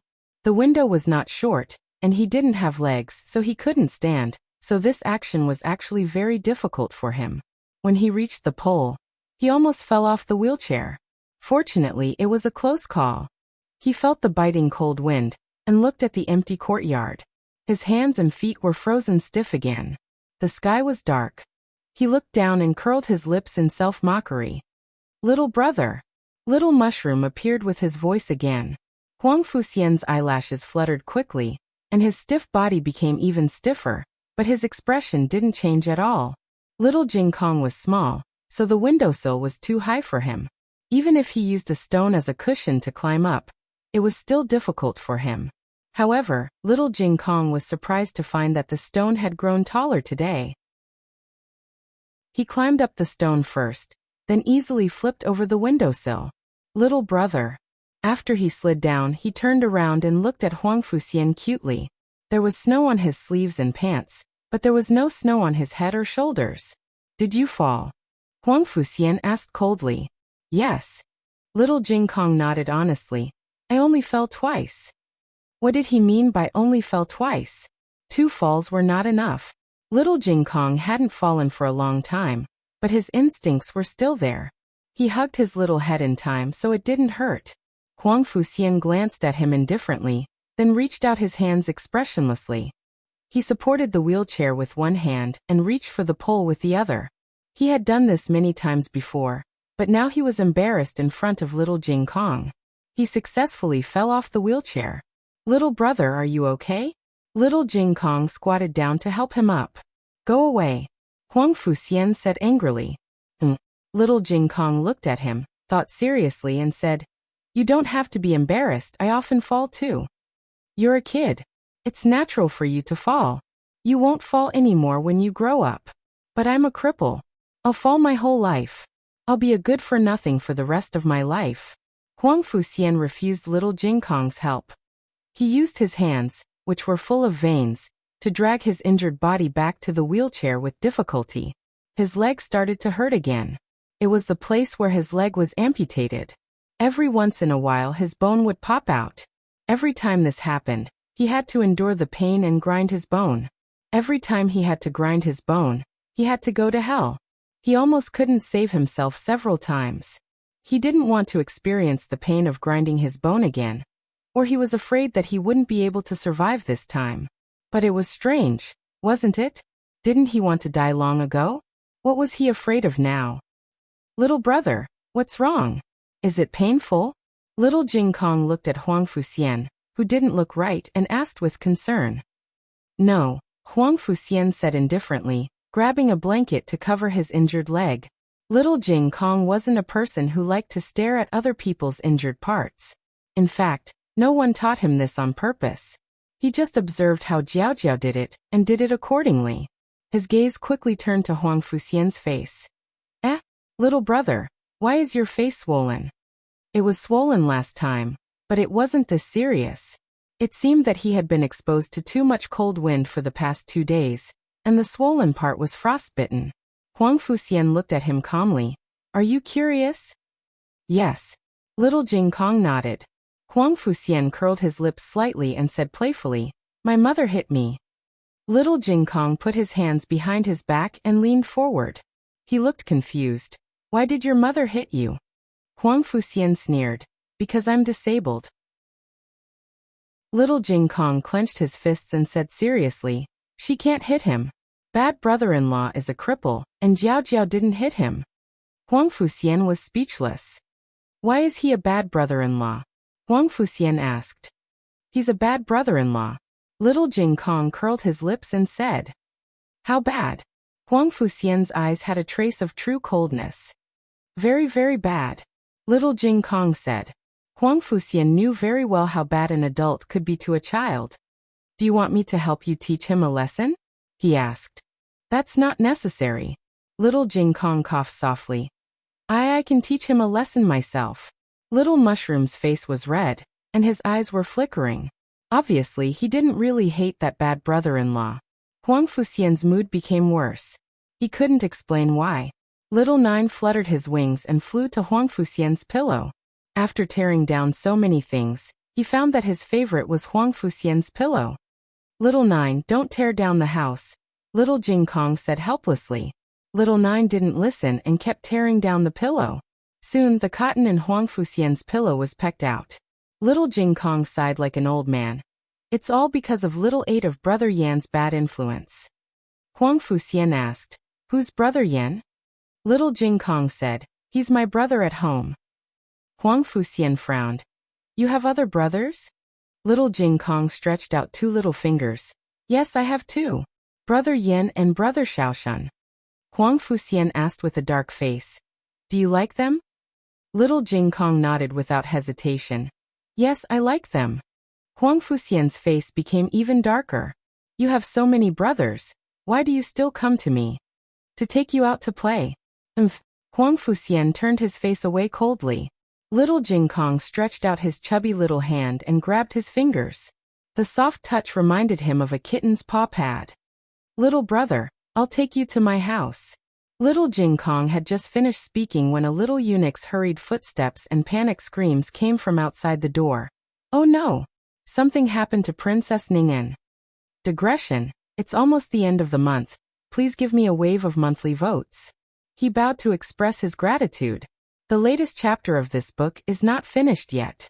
For more exciting content, please scan the QR code below to download the app. Novels are updated at a faster rate. Millions of novels are free to read. All the novels that can't be found on the internet are available here. https://www.zhbqg.com/89642_896428226/1087288884. HTML Genius memorized the website address in a second. www.zhbqg.com Bikuj mobile reading website. Chapter 562. The latest chapter isn't finished yet. For more exciting content, please scan the QR code below to download the app. Novels are updated faster and more frequently. Millions of novels are free to read. Novels with content that can't be found online are all available here. Little brother, something happened to your mother. Little Jing Kong looked at Huang Fuxian worriedly. Don't be sad. I'm not sad, Huang Fuxian said calmly. Little Jing Kong scratched his head in confusion. How could he not be sad? If something happened to Jiao Jiao, he would be very, very sad. Huang Fuxian slowly withdrew his hand from the little guy's grasp. Maybe they heard wrong. Nothing happened to my mother. You should go back first. Little Jing Kong. Oh, this time something did happen to Princess Ning'an. The incident happened in the imperial study. Once the news spread, the entire harem was alarmed. Empress Xiao, noble consort Zhuang, consort Xu, and the others all went to the imperial study, only to find that it was surrounded by imperial guards. No one could enter. I can't enter either? Empress Xiao asked coldly. The commander of the imperial guards was surnamed Fu. He cupped his fists in salute and said, We're searching for assassins inside. For the safety of the empress and the other imperial concubines, please wait here for a moment. How is His Majesty? Consort Xu asked anxiously. Commander Fu said. His Majesty retreated from the back door and returned to Pure Flower's palace. Noble consort Zhuang rolled her eyes. Why didn't you say so earlier? Did they come here to catch assassins? Empress Xiao and the others hurried to Pure Flower's palace, which was also surrounded by imperial guards. Fortunately, there were no assassins here, so no one stopped Empress Xiao. Noble consort Zhuang and consort Xu saw that she was going, so they also followed. Empress Xiao's position was stable. Her son was the crown prince, and her brother, Marquis Xianping, was fighting in the South Island. Noble consort Zhuang lost favor for a while because of Prince Ning, but she was backed by the Empress Dowager and the Zhuang family. As long as the Empress Dowager didn't punish her, and the Zhuang family didn't dislike her, she would always have a place in the harem. Consort Xu was the same. Her two nephews had just made great contributions at the frontier fortress, so she also rose in status. Who would dare to block her path? The fourth concubine to enter Pure Flower's palace was Consort Yu, Rui Wang's birth mother. Last year, Consort Rui Wang gave birth to Xiao Junju in the 10th month of the previous year, which could be considered a meritorious service for the imperial family. The other concubines were not so lucky. All of the palace servants in Pure Flower's palace knelt on the ground with their heads bowed. The entire palace hall was filled with a cold and solemn atmosphere. For some reason, Empress Xiao had an ominous feeling in her heart. When she passed through the Chuehua gate, she suddenly stopped and looked at a little maid kneeling on the ground. She asked, Did your Majesty come back alone? The palace maid said nervously, Empress, Princess Ning'an came back with her. Empress Xiao frowned. Ever since Qin Chuyu was bullied by Huang Fuxian again and again, Empress Xiao didn't like Princess Ning'an. It was just that the emperor would come to comfort her from time to time, so she did not find fault with Ning'an. But in the end he was still unhappy. The emperor and Princess Ning'an came to the bedchamber in the imperial carriage. The palace maids and eunuchs didn't know the emperor's condition. They only heard that Princess Ning'an was injured and covered in blood. Empress Xiao didn't ask any more questions, and quickly walked towards the bedchamber. At the entrance of the bedchamber, the palace maids and eunuchs were kneeling on the ground and wiping the mottled bloodstains. Empress Xiao's heart tightened. As she stepped in, a strong smell of blood mixed with the smell of golden sore ointment assailed her nostrils. Empress Zhao's scalp went numb. Your Majesty. Noble Consort Zhuang passed by her and ran straight towards the dragon bed. Consort Shu and Consort Yu glanced at Empress Xiao and restrained themselves. No matter how worried they were about His Majesty's health, they didn't have the courage to run ahead of Empress Xiao like Noble Consort Zhuang. Princess Ning'an was sitting on a chair beside the bed. Her forehead was injured, her face was covered in blood, and her right arm was injured. An imperial physician was treating her injuries. 2 other imperial physicians were gathered in front of the dragon bed to check on the emperor's injuries. Eunuch Wei was anxiously wiping his tears beside the dragon bed. Your Majesty, this concubine has come to see you. Noble Consort Zhuang couldn't wait to come to the bed, only to find that the emperor's forehead was wrapped in thick gauze. His face was pale, and he seemed to have fallen into a coma. Noble Consort Zhuang's beautiful face turned pale as she asked, "What's wrong with His Majesty?" After Imperial Physician Liang finished examining the emperor's right arm, he began to examine his left arm. Hearing this, he bowed to Noble Consort Zhuang and said, "His Majesty's head is injured. As for other injuries, we are carefully diagnosing." Empress Xiao stopped in the middle of the bedchamber and said with dignity, "Noble Consort, come here. Don't disturb the imperial physicians who are treating His Majesty." "I don't want to. I want to protect His Majesty. Someone come." At Empress Xiao's command, Eunuch Su, along with 2 powerful eunuchs, stepped forward and grabbed the shouting Noble Consort Zhuang. Empress Xiao's gaze swept over Noble Consort Zhuang, Consort Shu, and Consort Yu. "All of you wait outside." Eunuch Su came in front of the 3 imperial concubines and said, "3 imperial concubines, please." Noble Consort Zhuang didn't want to go out, but she also knew that the situation was better than her. After Prince Ning's accident, her imperial mother no longer spoiled her. She had no capital to challenge Empress Xiao. Noble Consort Zhuang angrily left the bedchamber. Since she had gone out, Consort Shu and Consort Yu also couldn't stay in the same place, and had to leave together. Princess Ning'an came to greet Empress Xiao. Empress Xiao looked at her injury and asked, "What did the imperial physicians say?" Princess Ning'an looked haggard. "It's just a superficial injury. It's not a big deal." Empress Xiao asked, "What happened in the imperial study? I heard that an assassin came." Princess Ning'an lowered her head and choked with sobs. "Yes, an assassin tried to assassinate imperial brother. I couldn't stop it and let imperial brother get injured." Empress Xiao sternly said, "You go back to Bixia Hall to recuperate. I will deal with the assassin." Princess Ning'an reluctantly looked back at the unconscious emperor. She also glanced at Eunuch Wei. Eunuch Wei quickly lowered his eyes. Princess Ning'an turned her face and bowed to Empress Xiao. "Yes." After she left, Empress Xiao called Eunuch Wei over and asked with a dignified look, "What's the matter with the assassin? Why would an assassin sneak into the imperial study? Doesn't His Majesty have an imperial expert around him?" Eunuch Wei looked embarrassed. "There is, but..." Empress Xiao frowned. "But what?" Eunuch Wei said with a pained heart. "It just happened too quickly. No one expected this to happen. If Princess Ning'an had not stepped forward bravely and blocked the blade for His Majesty, I'm afraid His Majesty would have been dead by now." Seeing that the first move failed, the assassin grabbed the inkstone on the table and smashed it on His Majesty's head. Empress Zhao's eyes were cold. "Who is the assassin?" Eunuch Wei lowered his eyes and said, "A yamen runner from the Ministry of Justice." After interrogating Eunuch Wei, Empress Xiao finally figured out the ins and outs of the emperor's assassination. It turned out that His Majesty had recently been investigating a case related to the royal family. Today, the prisoner in the prison of the Ministry of Justice pleaded guilty. The yamen runner named Sun Ping came to deliver the prisoner's confession to His Majesty. Minister Xing was the emperor's trusted aide.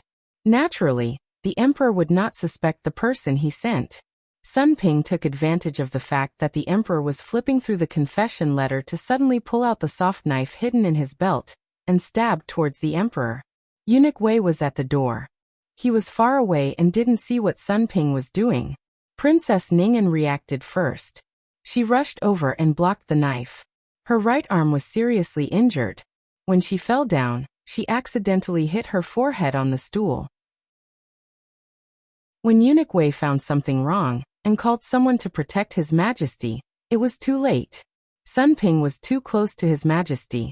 His Majesty was hit by the inkstone Sun Ping grabbed. When Sun Ping wanted to hit Princess Ning'an a second time, Princess Ning'an rushed over, pulled out the remaining knife in her right arm, and stabbed Sun Ping's heart.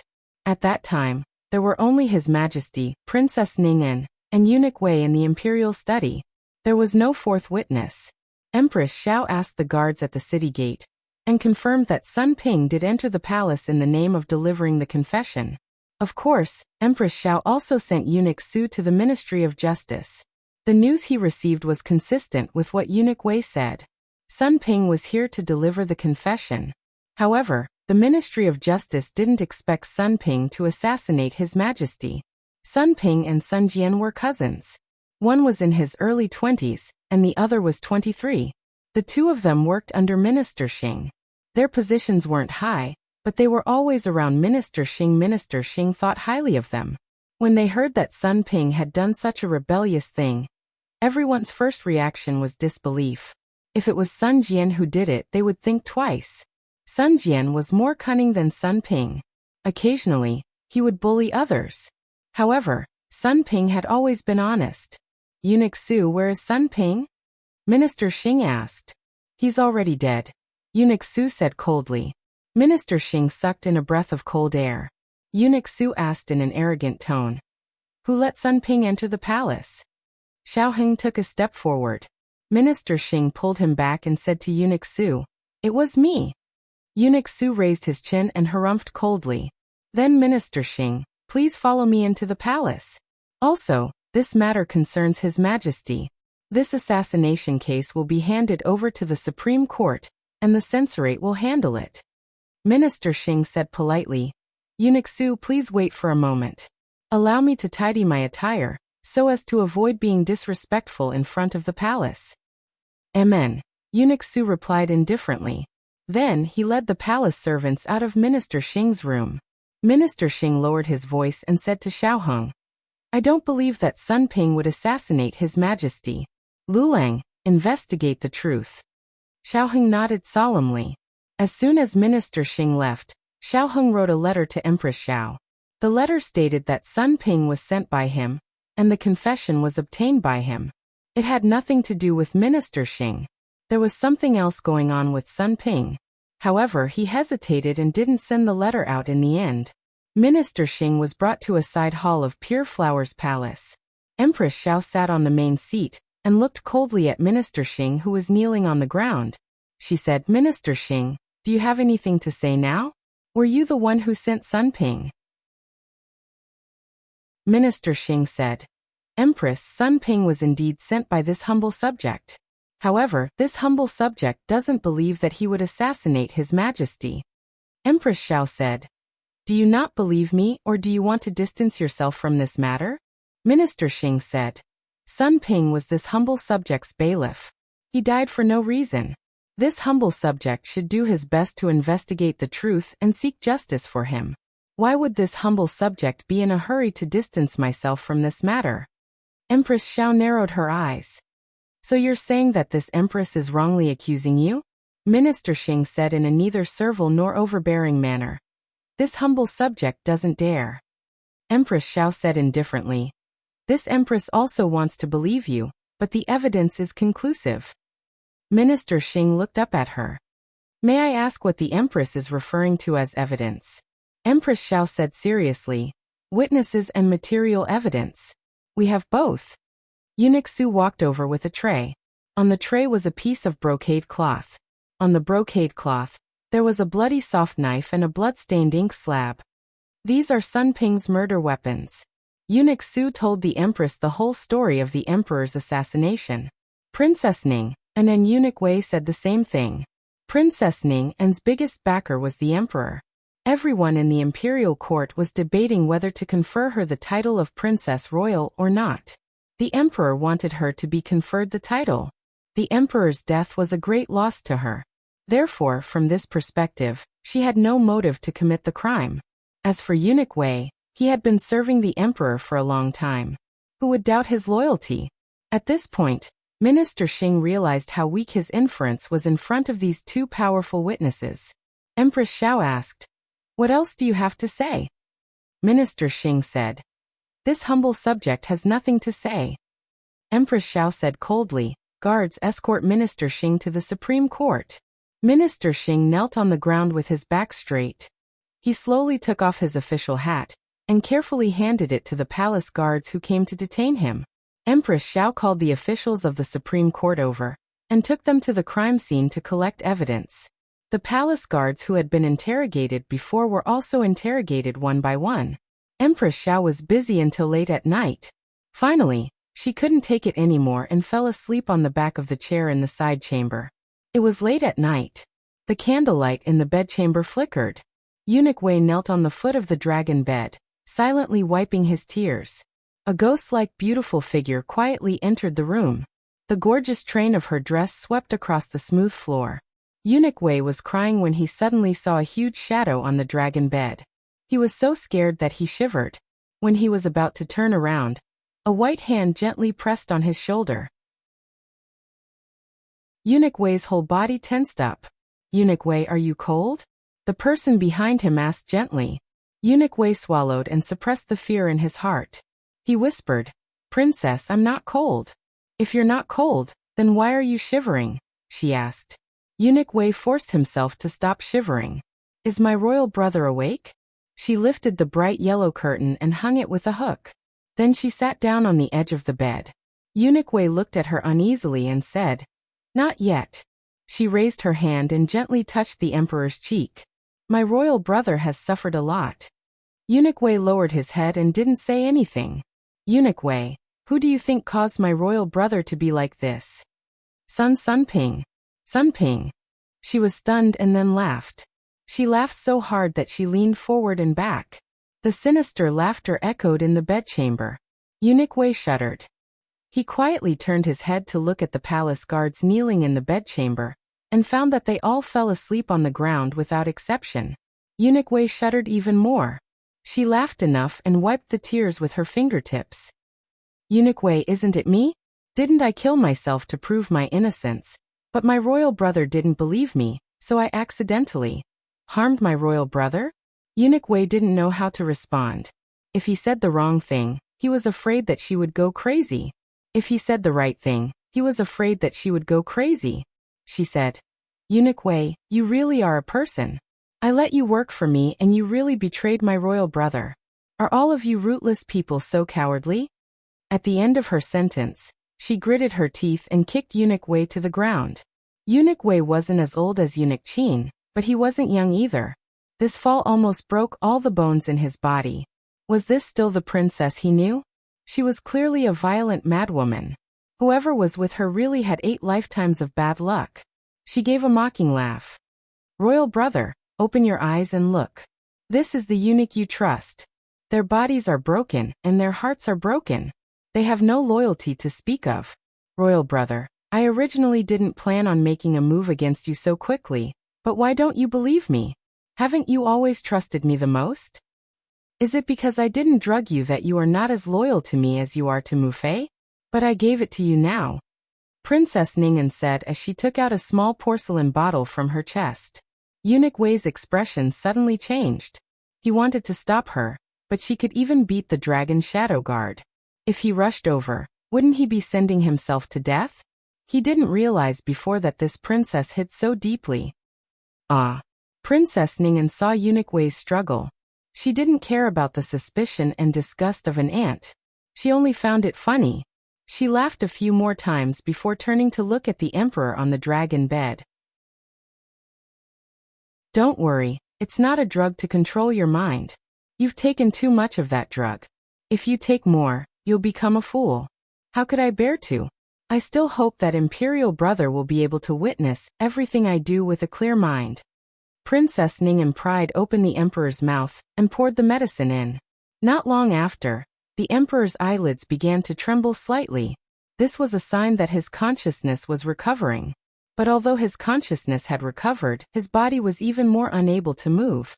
He would know everything that Ningen had done. In a state of incomparable clarity, he would bear all the betrayal that Ningen had brought him. His heart felt like it was being cut by a knife, his lungs burned like fire, but there was nothing he could do. Digression. I regret it, I really regret it. I regret it as much as the Emperor when he woke up. This chapter of mine is like sitting on a rocket, the progress is so fast.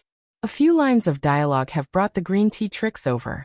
In fact, if I started writing, it wouldn't be too much to write 20,000 words. Veteran readers are very clear on this point. I am determined to be a good writer with a conscience, who doesn't abuse the reader, who doesn't drag the plot. Do you know how long I regretted it after the Empress Dowager recovered her memories? 1 month. An entire month.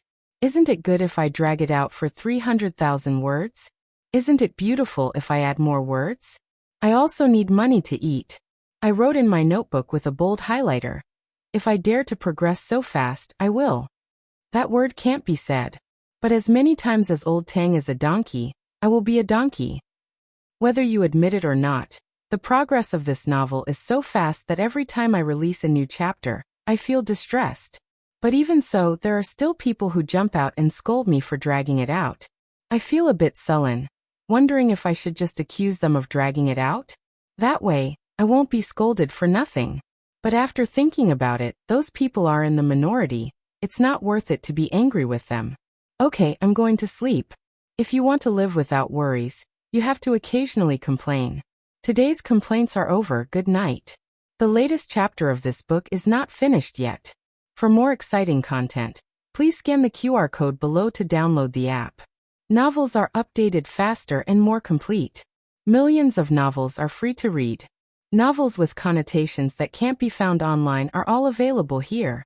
https://www.zhbqg.com/89642_8964286/10870742.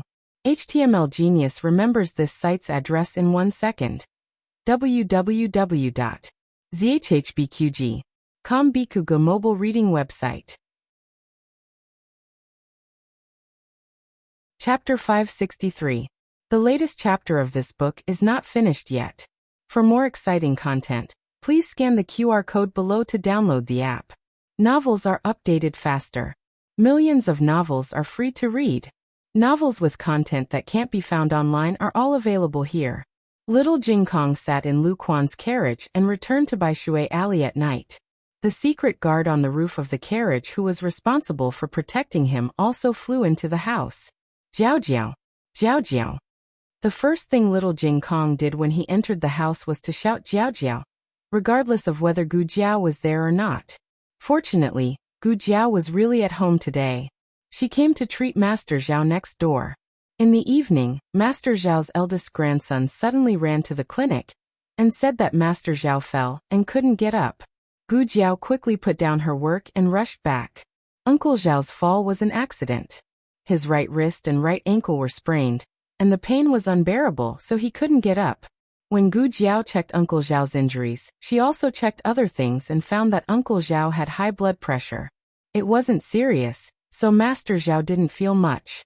But if he really felt unbearable discomfort, the situation would be very serious. After Gu Jiao treated Master Zhao's injuries, she prescribed some medicine to lower his blood pressure. When she returned to the east room, she heard little Jing Kong's voice. Gu Jiao put down the medicine box and walked out. Jiao Jiao! Little Jing Kong threw himself into Gu Jiao's arms.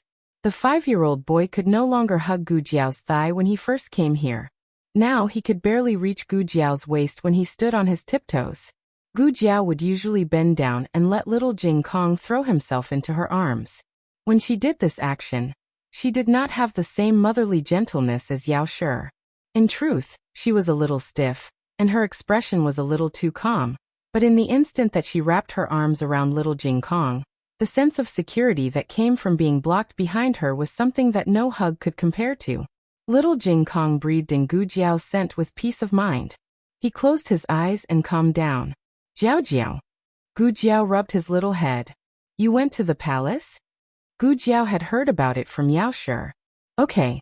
Little Jing Kong nodded. I'm going to visit great-aunt and my brother. Gu Jiao took his little hand and walked to the backyard. How are grand-aunt and little brother? Little Jing Kong said happily. Good, it's all good. No, that's not right. Little brother isn't very well. What's wrong? Gu Jiao asked. Little Jing Kong sighed. Something seems to have happened to his mother. I don't know what happened. I'm worried about him. Something happened to Princess Ning'an? Gu Jiao paused. Then I'll ask around for you. Okay. The two came to the well, and Gu Jiao fetched a bucket of water for him to wash his hands. Fortunately, little Jing Kong was a child who could withstand the cold, and was not delicate at all. If it were Qin Chuyu, he would have been screaming from the cold. Gu Jiao felt that the well water in winter was really warm, and she could take a bath directly. But her family didn't let her. After washing his hands, little Jing Kong went to practice the set of boxing that Gu Chongqing taught him. He practiced it every day, at least once, at most 3 or 4 times, without stopping. Gu Jiao felt that once a day was enough to strengthen his body. There was no need to work so hard. Little Jing Kong didn't just want to strengthen his body. He wanted to protect Jiao Jiao and his chickens. There was no harm in practicing more boxing, so Gu Jiao let him be. At night, Gu Jiao learned that the emperor was assassinated and was in a coma. In the study of the old chancellor next door, Gu Jiao, Xiaoheng, and the old chancellor sat on a cushion beside a short table. I knew she would do it, but I didn't expect her to be so ruthless. The old chancellor sighed. They publicized the case of Immortal Music House, forcing the emperor to investigate the case and give the people an explanation. Then they got Hua Xiao's confession. Their original intention was to force her to do it. After all, a person would only reveal their flaws when she did it. The old chancellor said thoughtfully, I thought she would use the trick of injuring herself to make the emperor soften. Or she would destroy the confession before the emperor saw it, and then send someone to assassinate Hua Xiao. But why did she stab the emperor? She smashed it. Xiaoheng corrected. It's all the same. The old chancellor cleared his throat. The emperor is so pitiful. Xiaoheng, your expression clearly doesn't show that. Gu Jiao was thirsty and went to drink tea. Xiaoheng took her cold tea without a trace and gave her the cup of hot tea that he hadn't touched. His eyes didn't fall on Gu Jiao, and his expression was very indifferent, as if it was just a casual movement. He said, the emperor should have seen the confession and chose not to believe her. He might even want to detain her, so she took the risk to attack the emperor. There are 2 doubts. First, why didn't the emperor believe her? Second, there was a dragon shadow guard beside the emperor. How did she get past the dragon shadow guard and attack the emperor? Empress Xiao hadn't seen the power of the dragon shadow guard, so she couldn't imagine how fast they were. No one could easily hurt the emperor under the eyes of the dragon shadow guard. Even if the emperor was hurt, it was impossible to escape unscathed. I'm very confused about the first point, Xiaoheng said. Gu Jiao nodded. So was she. The emperor doted on Princess Ning, and so much that it didn't seem right to suspect her based on a confession. Unless something else happened in the imperial study that shattered the emperor's familial filter for Princess Ning'an. The old chancellor stroked his white beard and said, back then, old concubine Jing fell from the horse too quickly. I always felt that there was something between her and the emperor that we overlooked. Xiaoheng said, as for the second doubt, I have a guess in my heart. The old chancellor looked at him. Say it. Xiaoheng analyzed. It's impossible for her to get past the dragon shadow guard and attack the emperor. She either lured the dragon shadow guard away, or defeated the dragon shadow guard. She didn't know that Sun Ping would come to deliver the letter, so it's unlikely that the dragon shadow guard was lured away in advance. So she can defeat the dragon shadow guard? The old chancellor looked at Gu Jiao. Jiao Jiao, does she know martial arts? Gu Jiao took a sip of the hot tea that her husband handed over. Her stomach felt warm. She shook her head. I didn't notice. The old chancellor frowned. Could it be that she's an expert like old concubine Jing, who used medicine to change her pulse and hid the fact that she knows martial arts? Gu Jiao said. If that's the case, her body will show signs of weakness. She doesn't have this kind of situation. Xiaoheng said. You don't have to know martial arts to deal with the Dragon Shadow Guard. Everything in the world reinforces and restrains each other. The Dragon Shadow Guard came from the Yin Kingdom. I think that the Yin Kingdom must have a way to deal with the Dragon Shadow Guard. The few of them coincidentally thought of the power behind the collusion with Immortal Music House. Could it be that they were really afraid of a young lord of Immortal Music House? With Empress Dowager Zhuang's ability, was it difficult to issue an edict to depose the princess? The reason why she had to lower herself to play mind games was largely to test the power of the Yin Kingdom hidden in the dark. Xiaoheng paused and said, Hua Xiao can't continue to stay in the Ministry of Justice. The emperor couldn't tell whether the confession letter was real or fake, but the young master of Immortal Music House could see the flaw at a glance. After all, what was written in the confession letter wasn't Hua Xiao's real experience at all. The narrative tone was also wrong. The only similarity was the handwriting. However, in the case that the first 2 points were fake, it wasn't difficult to guess that the handwriting was also fake. The young master of Immortal Music House understood that Hua Xiao hadn't betrayed her so far. However, things were different now. She had made such a big move, and the risk she had to take was much greater than before. Hua Xiao's existence was always a threat to her. Xiaoheng didn't care about Hua Xiao's life, but Hua Xiao was always one of the important witnesses to bring down the young master of Immortal Music House. After several people's discussion, Hua Xiao was secretly sent to the medical center that night, and became neighbors with Mo Qianxue. Hua Xiao, Mo Qianxue. Gu Jiao planned to transfer Secret Guard A to watch Hua Xiao, but Mo Qianxue snorted and said, No need to be so troublesome. I can keep an eye on her. Use more bone-softening powder. Hua Xiao. After settling Hua Xiao, they assessed the risk of the other related people. From the youngest to the oldest, it was Empress Xiao the Emperor, and Minister Xing. Empress Xiao was investigating this case. The less she knew, the safer she would be. As long as her direction was wrong, it was what Princess Ning wanted. Once she realized who the real murderer was, the situation would become dangerous. This was also why Xiaoheng decided not to tell her the inside story for the time being. The emperor was now in the hands of Princess Ning, and his personal safety was difficult to guarantee. But if he died at this time, Ning An's interests would stop here. Before squeezing the emperor's value, Ning An would not touch him. She just didn't know how long she could squeeze this value out of him. The first one to be executed might be Minister Xing. The next day, the Supreme Court began to investigate Sun Ping's assassination of the emperor. Minister Xing firmly claimed that Sun Ping was wronged and hoped that the Supreme Court could give Sun Ping justice. Minister Xing was, after all, a second-rank official. Unless His Majesty personally issued a decree to torture him, the Supreme Court really couldn't torture him. But it was not a good idea to waste time like this. Just when the Supreme Court could not find conclusive evidence for the case, a Yamen runner from the Ministry of Justice came to the Supreme Court and claimed that a suspect detained by the Ministry of Justice had evidence of the case. The Supreme Court hurriedly called the person to the interrogation room. Minister Xing was also there. Minister Xing never expected that the person who came would be Assistant Minister Li. Assistant Minister Li was set up because he was investigating the case of Xianlu House and took a life. There was not enough evidence to reverse the case for him, so he was temporarily detained in the Ministry of Justice. Minister Xing had a plan in mind. When Xianlu House was overthrown, he would release Assistant Minister Li. 2 lords. Assistant Minister Li saluted the two of them. The Minister of the Supreme Court said, No need to be so polite. I heard that Assistant Minister Li has clues of the case. That's right. Assistant Minister Li looked straight at the ground in front of him and said, Actually, this official knows who the mastermind behind this is. Oh. Sun Ping is only a sharp blade. The real murderer is someone else.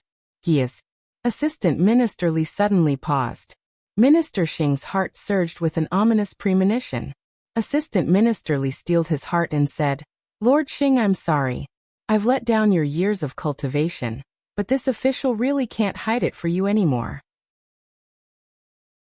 Minister Xing looked at him in disbelief. Assistant Minister Li. Assistant Minister Li did not look at him. He only took out a few letters and handed them to the Minister of the Supreme Court. These are the evidence of Lord Xing and Sun Ping's private dealings. Sun Ping's cousin, Sun Jian, used to be a street thug. Once Lord Xing met a few robbers on a trip. Sun Jian had a grudge against them, so he beat them up. Unexpectedly, this incident caught Lord Xing's eye. Lord Xing brought the two brothers into the Ministry of Justice to become yamen runners. Sun Ping can be considered honest, but Sun Jian's bad habits did not change. Lord Xing had helped him pay off his gambling debts several times. These are all Sun Jian's promissory notes and letters of remorse. Not long ago, Lord Xing gave Sun Ping a large sum of silver and asked Sun Ping to do something important for him. This official accidentally overheard it outside the watchroom. Lord Xing told him that this matter was of great importance and that he must keep his mouth shut about Sun Jian. This official also heard Sun Ping say that if I don't come back, please take care of my cousin for me. Although my cousin likes to gamble, he has been changing and has been changing for a long time. The Minister of the Supreme Court asked, "Why didn't you say so earlier?" Assistant Minister Li said bitterly, "We are the Ministry of Justice and often have to investigate some confidential cases. I thought that Sun Ping had been sent out to investigate a major case that could lead to his death. That is not something I should ask, so I didn't think too much about it. It was only this morning that I heard the yamen runners outside the prison say that His Majesty was assassinated, and that the murderer was Sun Ping that I thought of this matter. The most hurtful thing was never the enemy's sword or spear, but the cold arrows of one's comrades. Why did you do this? Lord, is what I said not true?" It was true, but it was not the entire truth. Minister Xing had indeed asked Sun Ping to do something for him and gave him a few banknotes, but he was only taking care of the family of a yamen runner who had passed away. That yamen runner had been killed by the murderer while investigating a murder case. Minister Xing had always felt guilty, feeling that he had not protected his subordinate well. Who would have thought that something like this would happen before Sun Ping could give out the banknotes? As expected, when one was unlucky, even water would be stuck between one's teeth. The Minister of the Supreme Court looked at Minister Xing with a complicated expression and said to Assistant Minister Li, "So the mastermind who ordered Sun Ping to assassinate His Majesty was Minister Xing?" Assistant Minister Li said, "The person who ordered Sun Ping was Minister Xing, but the mastermind behind the assassination of His Majesty was not him. Minister Xing was only acting on behalf of someone else." With these words, not only was Minister Xing stunned, even the Minister of the Supreme Court was stunned. The Minister of the Supreme Court said seriously, "Is there something else? Who is the mastermind behind the scenes?" Assistant Minister Li closed his eyes with a pained expression, as if he had made a huge decision. He said, "It was the Empress Dowager." Minister Xing punched Assistant Minister Li to the ground. Assistant Minister Li handed over a portion of the letters that Empress Dowager Zhuang had written to Minister Xing. They were not personally written by Empress Dowager Zhuang, but this was easy to understand. Afraid of leaving something behind, how could such a clever person like the Empress Dowager have her own handwriting? She did not even know how to use the handwriting of the people around her. However, if each letter was burned with candlelight, Empress Dowager Zhuang's phoenix seal would appear on the paper. The contents of the letters confirmed that Minister Xing had been secretly plotting between the Emperor and Empress Dowager Zhuang over the years. The last letter was from 7 days ago. Empress Dowager Zhuang said that she had endured the Emperor for a long time. The Emperor had been at odds with her for many years and found that he could not win against her by force, so he began to use filial piety to confuse her. She thought that the Emperor had truly buried the hatchet with her, and even gave away the power of court that she had controlled for many years for the Emperor. Who would have thought that the Emperor had been secretly plotting to get rid of her? The Emperor was heartless, so he could not blame her for being unjust. She wanted the Emperor's life. All of this was made up with a nose and eyes. If Minister Xing did not know that this was a trap set for him, he would have believed it himself. These letters were all written by Empress Dowager Zhuang, and there was no reply from Minister Xing. This was understandable. Minister Xing's reply must be in Empress Dowager Zhuang's hands. If it could not be found in Empress Dowager Zhuang's hands, there was an explanation. With Empress Dowager Zhuang's shrewdness, she would not leave any evidence. She must have burned it after reading it. Then why should I keep the evidence? Am I not afraid that it will be exposed? Minister Xing questioned Assistant Minister Li. Assistant Minister Li covered his swollen face and replied calmly, "That is because you understand that being the Empress Dowager's puppet is like asking a tiger for its skin. If one day the Empress Dowager kills the donkey after it has outlived its usefulness, at least you still have a trump card to threaten the Empress Dowager in order to protect yourself." This reason was impeccable. Minister Xing should be angry, but his first reaction was to give a thumbs up in his heart. It was a perfect crime. Empress Dowager Zhuang was once the most powerful woman in Zhao country. Before the previous emperor passed away, he had appointed her as regent. It was the previous emperor who had rightfully handed over the power to her. So what if she held court behind the curtain? As long as she didn't rebel, no one could do anything to her. But now that the regicide had happened, everything was different. Empress Xiao was usually very afraid of Empress Dowager Zhuang. But even a rabbit would bite when cornered. Empress Dowager Zhuang had committed regicide. How could she continue to swallow her anger? At worst I'll die. If I die, my brother will avenge me when he comes back. Commander Fu of the Imperial Guards was a confidant of Marquis Xianping. Empress Xiao took the token left by Marquis Xianping to her, and ordered Commander Fu to lead the troops to put Empress Dowager Zhuang under house arrest in Rinshou Palace. Empress Xiao had no right to punish Empress Dowager Zhuang. She could only wait for the emperor to wake up, and then make a decision. Therefore, after putting Empress Dowager Zhuang under house arrest, Empress Xiao returned to Qiankuan Palace to deal with official business. After the emperor was assassinated, everyone in the imperial palace was in a state of panic. In the past, when it was time to eat, the gates of each palace would be bustling with activity. But today it was especially solemn. The palace servants came out of the imperial kitchen with food boxes. When they saw each other, they didn't greet each other with laughter.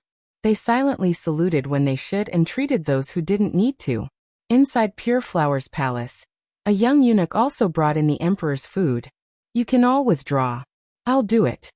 Eunuch Wei instructed the palace servants. Yes. Everyone left in a single file. Eunuch Wei looked around and confirmed that there was no third person in the bedchamber. Then he came to the side of the emperor's bed and softly called out, "Your Majesty, Your Majesty." The emperor didn't respond. "Your Majesty, this servant has offended you." Eunuch Wei took out a raw fish bladder. He had soaked this fish bladder with medicine to get rid of the fishy smell. He cut a small hole in the fish bladder and forced the emperor's mouth open. Then he used his finger to shove the fish bladder in. Just as he finished doing this, an indifferent voice came from behind him. "Eunuch Wei, what are you doing?" Eunuch Wei trembled and almost stabbed the fish bladder into the emperor's throat. He forced himself to calm down, and turned around with a sigh of relief. "You scared me to death." So it was the princess. I thought the empress had come. Princess Ning'an walked forward and looked at him suspiciously. "Why are you feeling guilty when the empress is here?" Eunuch Wei used the action of tidying the emperor's bedding to discreetly stuff the fish bladder into the emperor's pants. Eunuch Wei's eyes flashed and he said embarrassedly, "This servant is now yours." "It's inevitable that I feel a bit guilty when I see the empress." Princess Ning'an smiled coldly. "That's true. If the empress finds out that you betrayed His Majesty, this princess won't be able to keep your life. So you have to be careful. Don't let this princess not take your life, but the empress will." Eunuch Wei agreed fawningly. "Yes, yes." "How is His Majesty?" Princess Ning'an asked haughtily. Eunuch Wei thought to himself, "You really have shed all pretenses. You don't even bother to pretend. Where is the affection between siblings? Even Princess Xinyang treats His Majesty better than you." Eunuch Wei replied. "He still seems to be unconscious." Princess Ning'an took out a bottle of medicine from her wide sleeve. "This servant will do it," Eunuch Wei said politely. "You?" Princess Ning'an looked at him suspiciously. Eunuch Wei said, "His Majesty hasn't washed in 2 days and is a bit disheveled. The princess is precious. It's better for this servant to do it. You can watch from the side. If this servant doesn't feed him properly, you can remind this servant." Princess Ning'an looked at the slovenly emperor and pursed her lips. She handed the bottle to Eunuch Wei. "Okay, you do it." Eunuch Wei took it and pulled out the cork. He carefully and nervously reached out to grab the emperor's chin. His hand couldn't help but tremble slightly. It was obvious that he was very nervous. However, this nervousness wouldn't arouse suspicion. After all, this was the first time someone had offended the emperor's body. Anyone would be afraid. Princess Ning'an stared unblinkingly at Eunuch Wei as he carefully poured the medicine into the emperor's mouth. She smiled faintly. "You poured it better than me. Not a single drop spilled." Eunuch Wei smiled but didn't say anything. He looked scared and servile. Princess Ning'an was successfully pleased. She couldn't help but laugh. "That's enough. Your head is firmly on your neck. Even if you spill it, I won't kill you. If Empress Xiao wants to kill you, I will protect you. Do you know why?" Eunuch Wei naturally wouldn't say that it was because the princess was kind and benevolent. Wouldn't that be hitting the horse's hoof? Eunuch Wei smiled mockingly. "It's because this servant is His Majesty's steward. There are some things that His Majesty needs this servant to convey. This servant is still somewhat useful to the princess." Princess Ning'an sneered.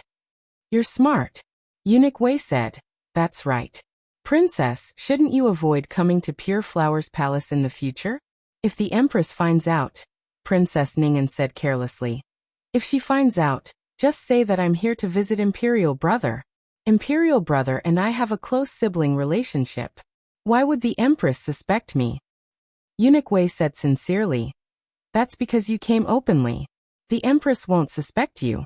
If you keep coming here secretly and get caught by the Empress isn't stupid." Why did Princess Ning'an come here secretly? Wasn't it to drug the Emperor while avoiding everyone? There weren't many people at this time.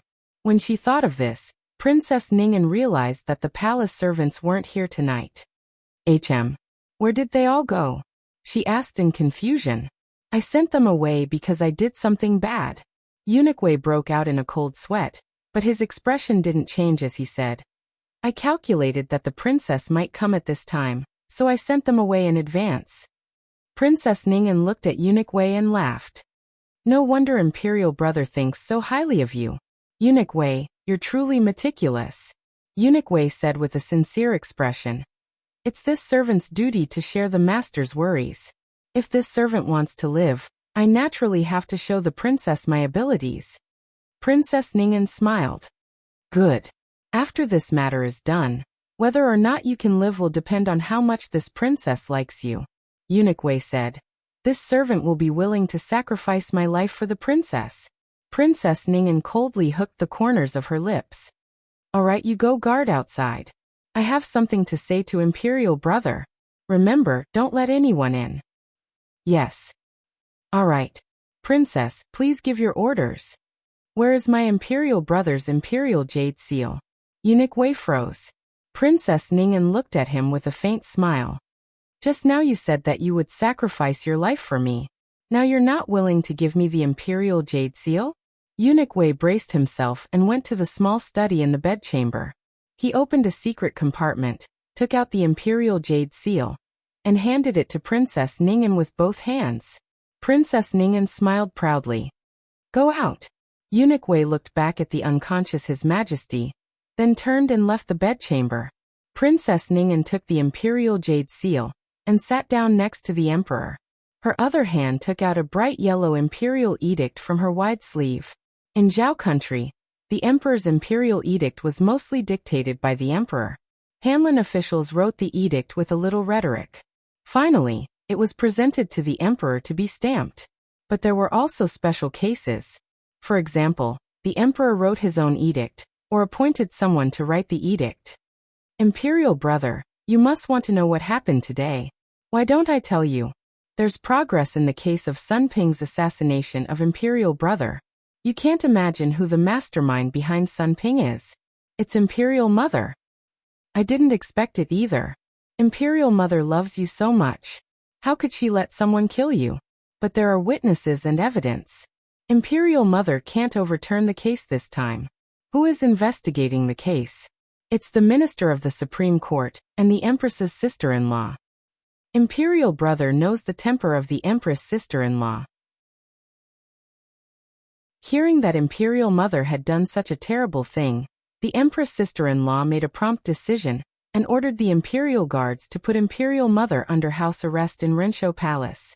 The Empress sister-in-law also told me to ask Imperial Brother how to deal with Imperial Mother. What? Imperial Brother wants to kill Imperial Mother? That's not appropriate. Imperial Mother raised Imperial Brother for a while. How could Imperial Brother kill his mother? I forgot. Imperial Brother has already done it. Wasn't Imperial Mother killed by Imperial Brother? Thinking about it, Imperial Brother won't even bat an eyelid if he kills Imperial Mother, right? Princess Ning An's smile made people shiver. It was as if she was possessed. But in the next moment, her smile disappeared. She said coldly, Imperial Mother was killed by you all. You have the face to ask me if I have any resentment? Imperial Brother, how about I kill your Imperial Mother, and then ask you if you have any resentment? The unconscious emperor's body suddenly began to tremble slightly. His hands and eyes under his eyelids seemed to be violently struggling and shaking. He was like a beast trying to break free of its shackles and cages, even if the price was his own flesh and blood. Ha! Princess Ningen held him down with one hand. She said mockingly, killing her is too easy for her.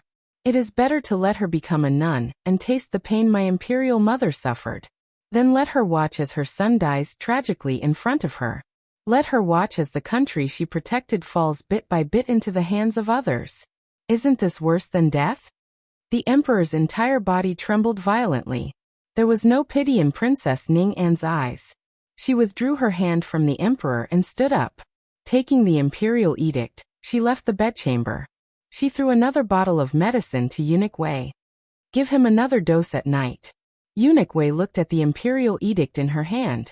His pupils contracted. He didn't dare ask more. He lowered his head and took it with both hands. Yes. Princess Ningen raised her chin and said, His Majesty just woke up. This is the Imperial Edict he asked me to write for him. Empress Dowager Zhuang killed the Emperor and rebelled. She is disgraceful and will go to Taiping Temple to become a nun. She is not allowed to return to the palace without being summoned. Eunuch Wei, come with me to Rensho Palace to issue the Imperial Edict now. Eunuch Wei's expression changed. Princess Ningen looked at him coldly. Go or die. Eunuch Wei trembled as he took the Imperial Edict. He didn't believe that His Majesty would do anything to Empress Dowager Zhuang. The mother and son had already buried the hatchet. His Majesty would rather die than hurt the Empress Dowager. This was clearly Princess Ningen said coldly, Don't challenge my patience. If you don't go, you can change to someone else. Eunuch Wei's chest rolled. I can't die. I can't die. If I die and she changes to someone else to His Majesty's side, His Majesty will be even more doomed. Eunuch Wei's eyes were red. He said in a trembling voice, Go. I will go to Rensho Palace to issue the edict now. Eunuch Wei followed Princess Ningen to Rensho Palace. Empress Xiao ordered that no one could enter Rensho Palace to visit Empress Dowager Zhuang. However, seeing the Imperial Edict was like seeing His Majesty. Therefore, Eunuch Wei and Princess Ningen were not among those who were stopped. The Imperial Edict has arrived. Eunuch Wei sang. There was no response from Rensho Palace. Eunuch Wei sang again. The Imperial Edict has arrived. Only the palace people came out. Princess Ningen looked at the closed bedroom. Mother, His Majesty has an Imperial Edict. Empress Dowager Zhuang didn't seem to want to pay attention to people. Since ancient times, no emperor had ever given an Imperial Edict to the Empress Dowager. This was the first time since the beginning of time. It was reasonable for Empress Dowager Zhuang to ignore it. Eunuch Wei shouted the Imperial Edict again. Princess Ningen frowned. She walked forward and pushed open the red hollow door. She saw an empty bedroom. Where was Empress Dowager Zhuang? Digression, Great Aunt. I can finally play cards all night. The latest chapter of this book is not finished yet. For more exciting content, please scan the QR code below to download the app. Novels are updated faster. Millions of novels are free to read. Novels with connotations that can't be found on the internet are all here. https://www.zhhbqg com/89642_896422826/1086842223. HTML Genius remembered this site's address in 1 second. www.zhhbqg.com Bikugo mobile reading website. Chapter 564. The latest chapter of this book is not finished yet. For more exciting content, please scan the QR code below to download the app. Novels are updated faster. Millions of novels are free to read. Novels with content that can't be found online are all available here. Eunuch Wei secretly breathed a sigh of relief. Princess Ningen, who was frozen in place, was not so happy. Her eyes turned cold. Eunuch Wei. I'm here. Eunuch Wei collected his emotions and immediately turned into a lackey. Princess, what orders do you have? Princess Ningen ordered faintly. Go and find my mother. Yes. Eunuch Wei responded and searched Rinshou Palace 3 times with the imperial guards. The rest of the palace people were all there, except for Empress Dowager Zhuang and Eunuch Qin. Go and ask those palace people, Princess Ningen said. I asked, but they don't know, Eunuch Wei said. Princess Ningen looked at him coldly. Eunuch Wei blocked the view of the imperial guards and whispered, Princess, we can't use torture in Rinshou Palace. It's too conspicuous. Besides, it's the Empress's job to organize the harem. If she oversteps her authority, it'll be easy for others to use against her. Princess Ningen took a deep breath and slowly suppressed her anger. Go and call Commander Fu. Yes. After Commander Fu came, Princess Ningen asked him, How did you guard Rinshou Palace? My mother suddenly disappeared. Didn't you notice? I don't know if something happened to my mother, and she was taken away by thieves. This. Commander Fu was at a loss. To be honest, he really didn't know. He saw Empress Dowager Zhuang taking a walk in the courtyard in the afternoon. How did she disappear after dinner? When was the last time you saw my mother? Princess Ningen asked. Commander Fu said truthfully. It was in the afternoon around 5 o'clock. The Empress Dowager was taking a walk in the courtyard, and then she went back to her bedroom. I was only responsible for guarding and couldn't disturb her. In other words, the imperial guards could only surround Rinshou Palace and couldn't watch Empress Dowager Zhuang closely. But then again, they were guarding so tightly.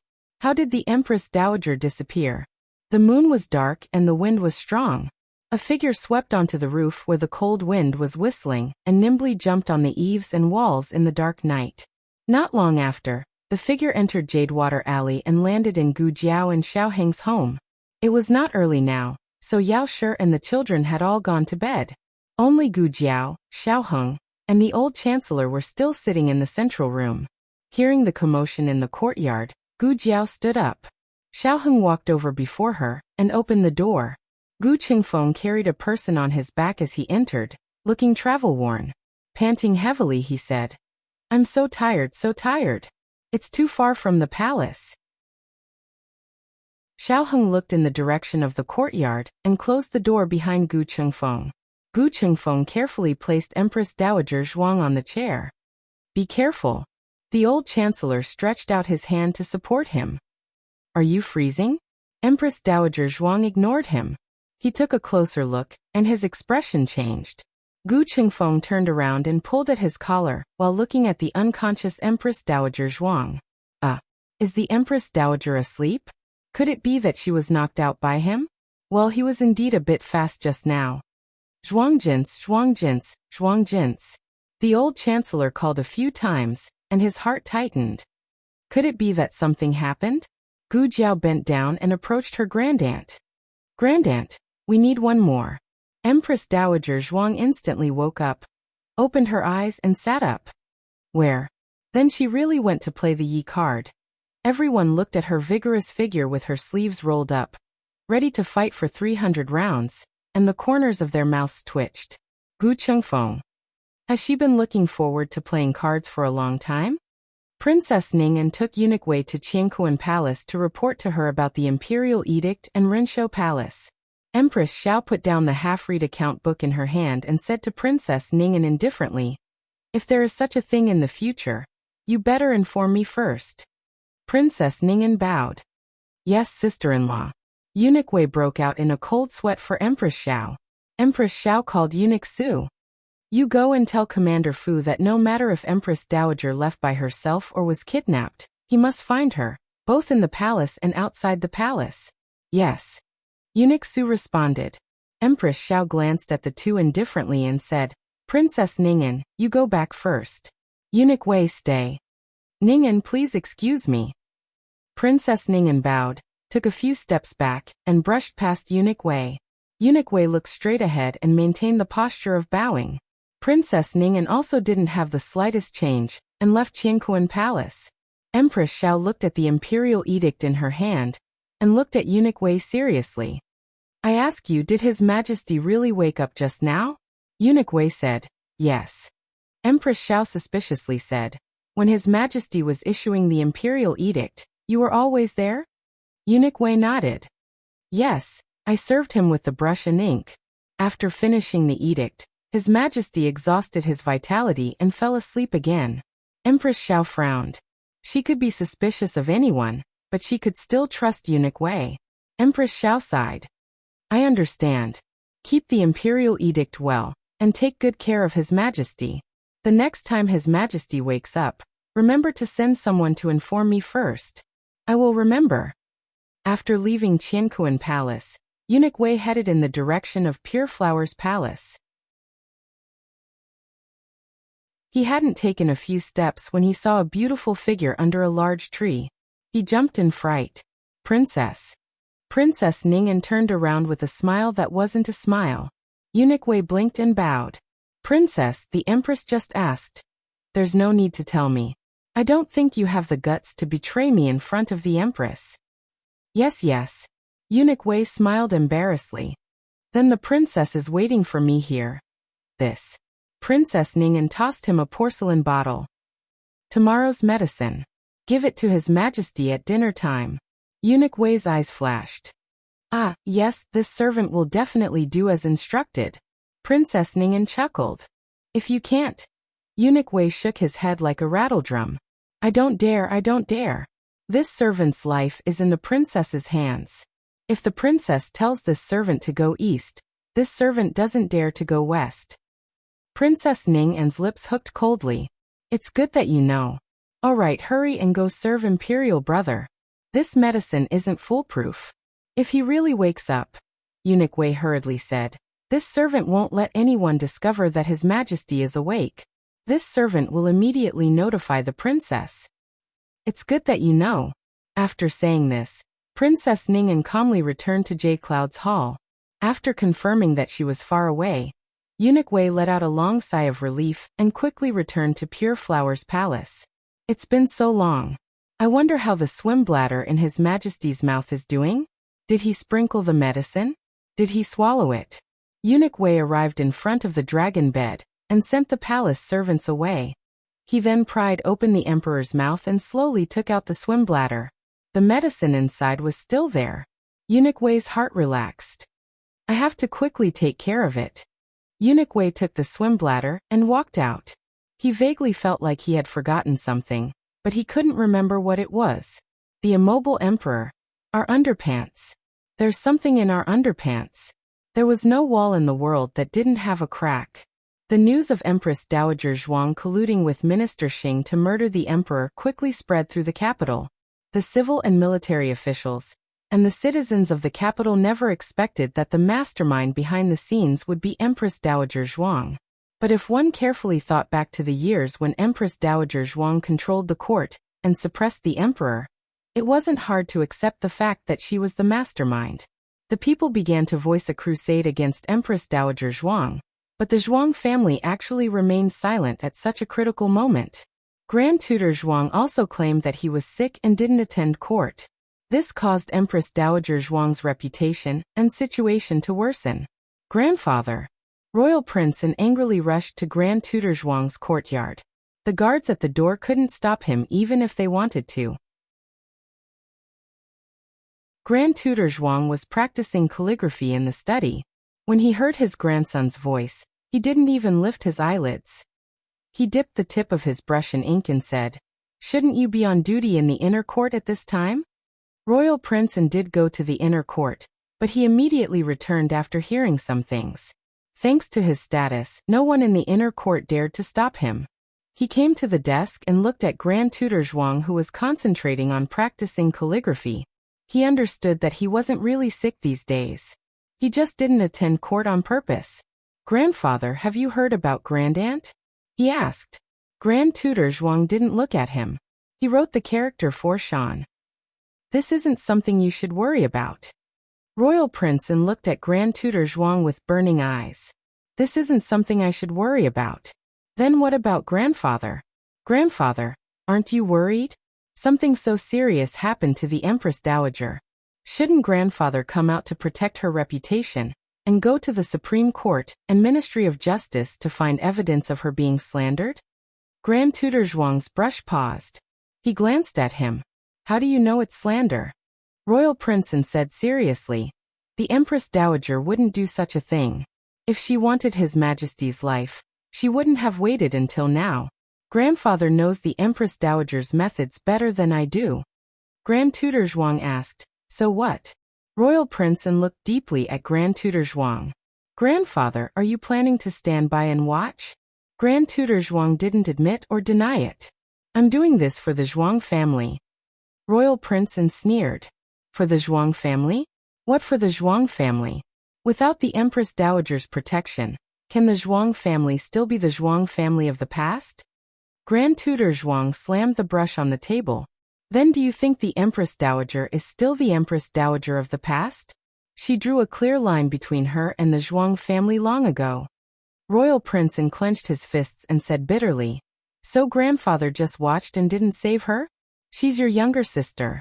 After her biological father sold his daughter and sent her to that man-eating palace, after she lost her only flesh and blood, after she had licked her wounds and racked her brains for the Zhuang family for so many years, her grandfather had abandoned her just like that.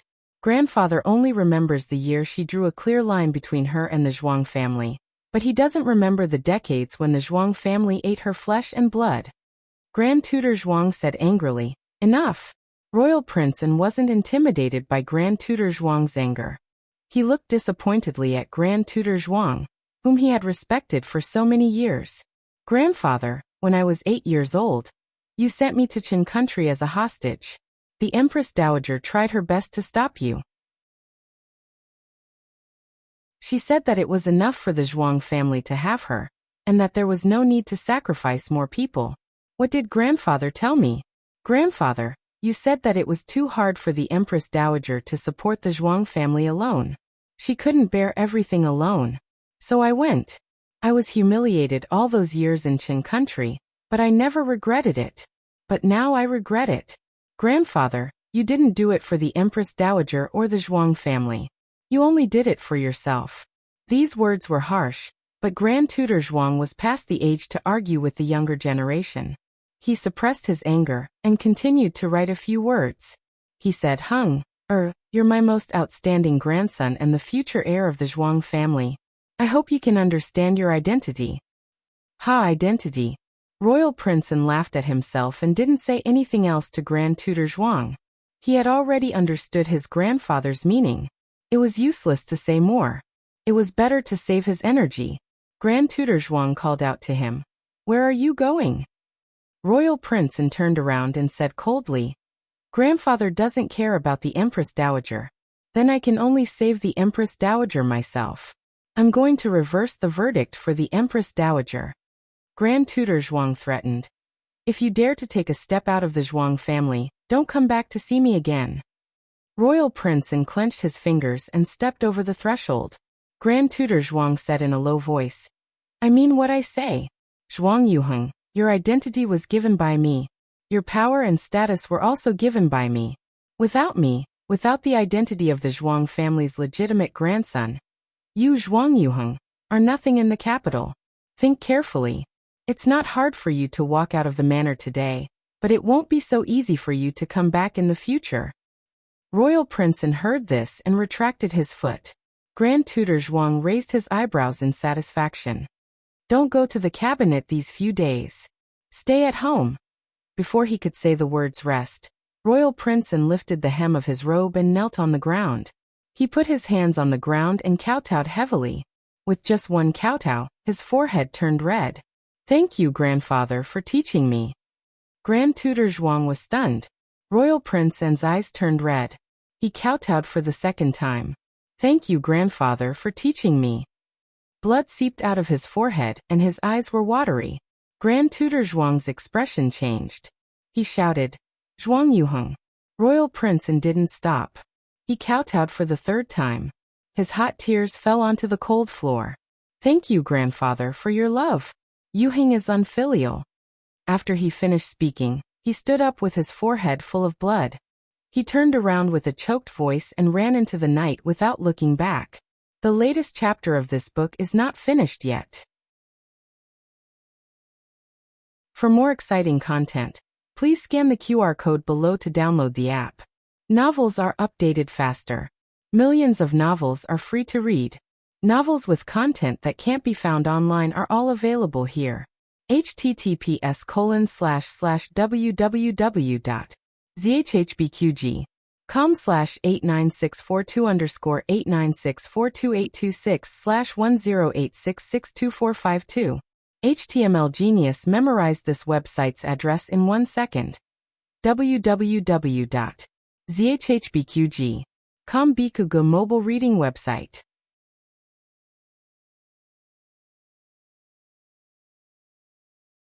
Chapter 565. The latest chapter of this book is not finished yet. For more exciting content, please scan the QR code below to download the app. Novels are updated faster. Millions of novels are free to read. Novels with content that can't be found online are all available here. Princeton regretted it after he came out for a stroll. It was so cold and the road was so dark. He should have brought some money and warm clothes before leaving home. Now he was penniless, without a carriage, and even his trusted secret guard Wu Yang had been detained by his grandfather. Wu Yang was the person who went to Chen with him. He was 7 years older than him. He was both his secret guard and his playmate. He always thought that Wu Yang was completely loyal to him after going through so many hardships. Reality gave him a cruel blow.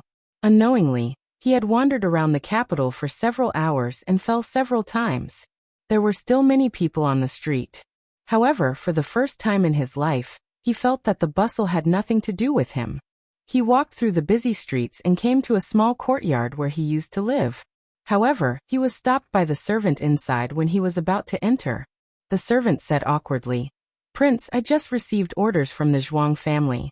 You are not allowed to enter the house." Very good. Very good. He couldn't even stay in the courtyard. If he couldn't stay here, there were other places. Princeton went to 3 residences under the Zhuang family's name in a row. Without exception, he was rejected. Princeton couldn't even enter the restaurants and inns where he was treated as a guest. First, he didn't have money. This wasn't the main point.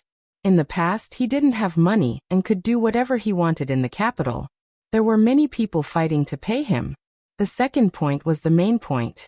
Grand Tutor Zhuang ordered people to send messages to the restaurants and inns he went to. How did Grand Tutor Zhuang know his past like the back of his hand? Thank you, Wu Yang. After being rejected countless times, Princeton looked at the quiet sky and laughed until his shoulders trembled. His grandfather was right. Without the identity of the Zhuang family's grandson, he was nothing. Grand Tutor Zhuang probably wanted to use this method to force Royal Princeton back. Royal Princeton had been a sensible and obedient child since he was young. He had suffered and suffered, but he had not faced all of this alone. He had Wu Yang and many masters by his side.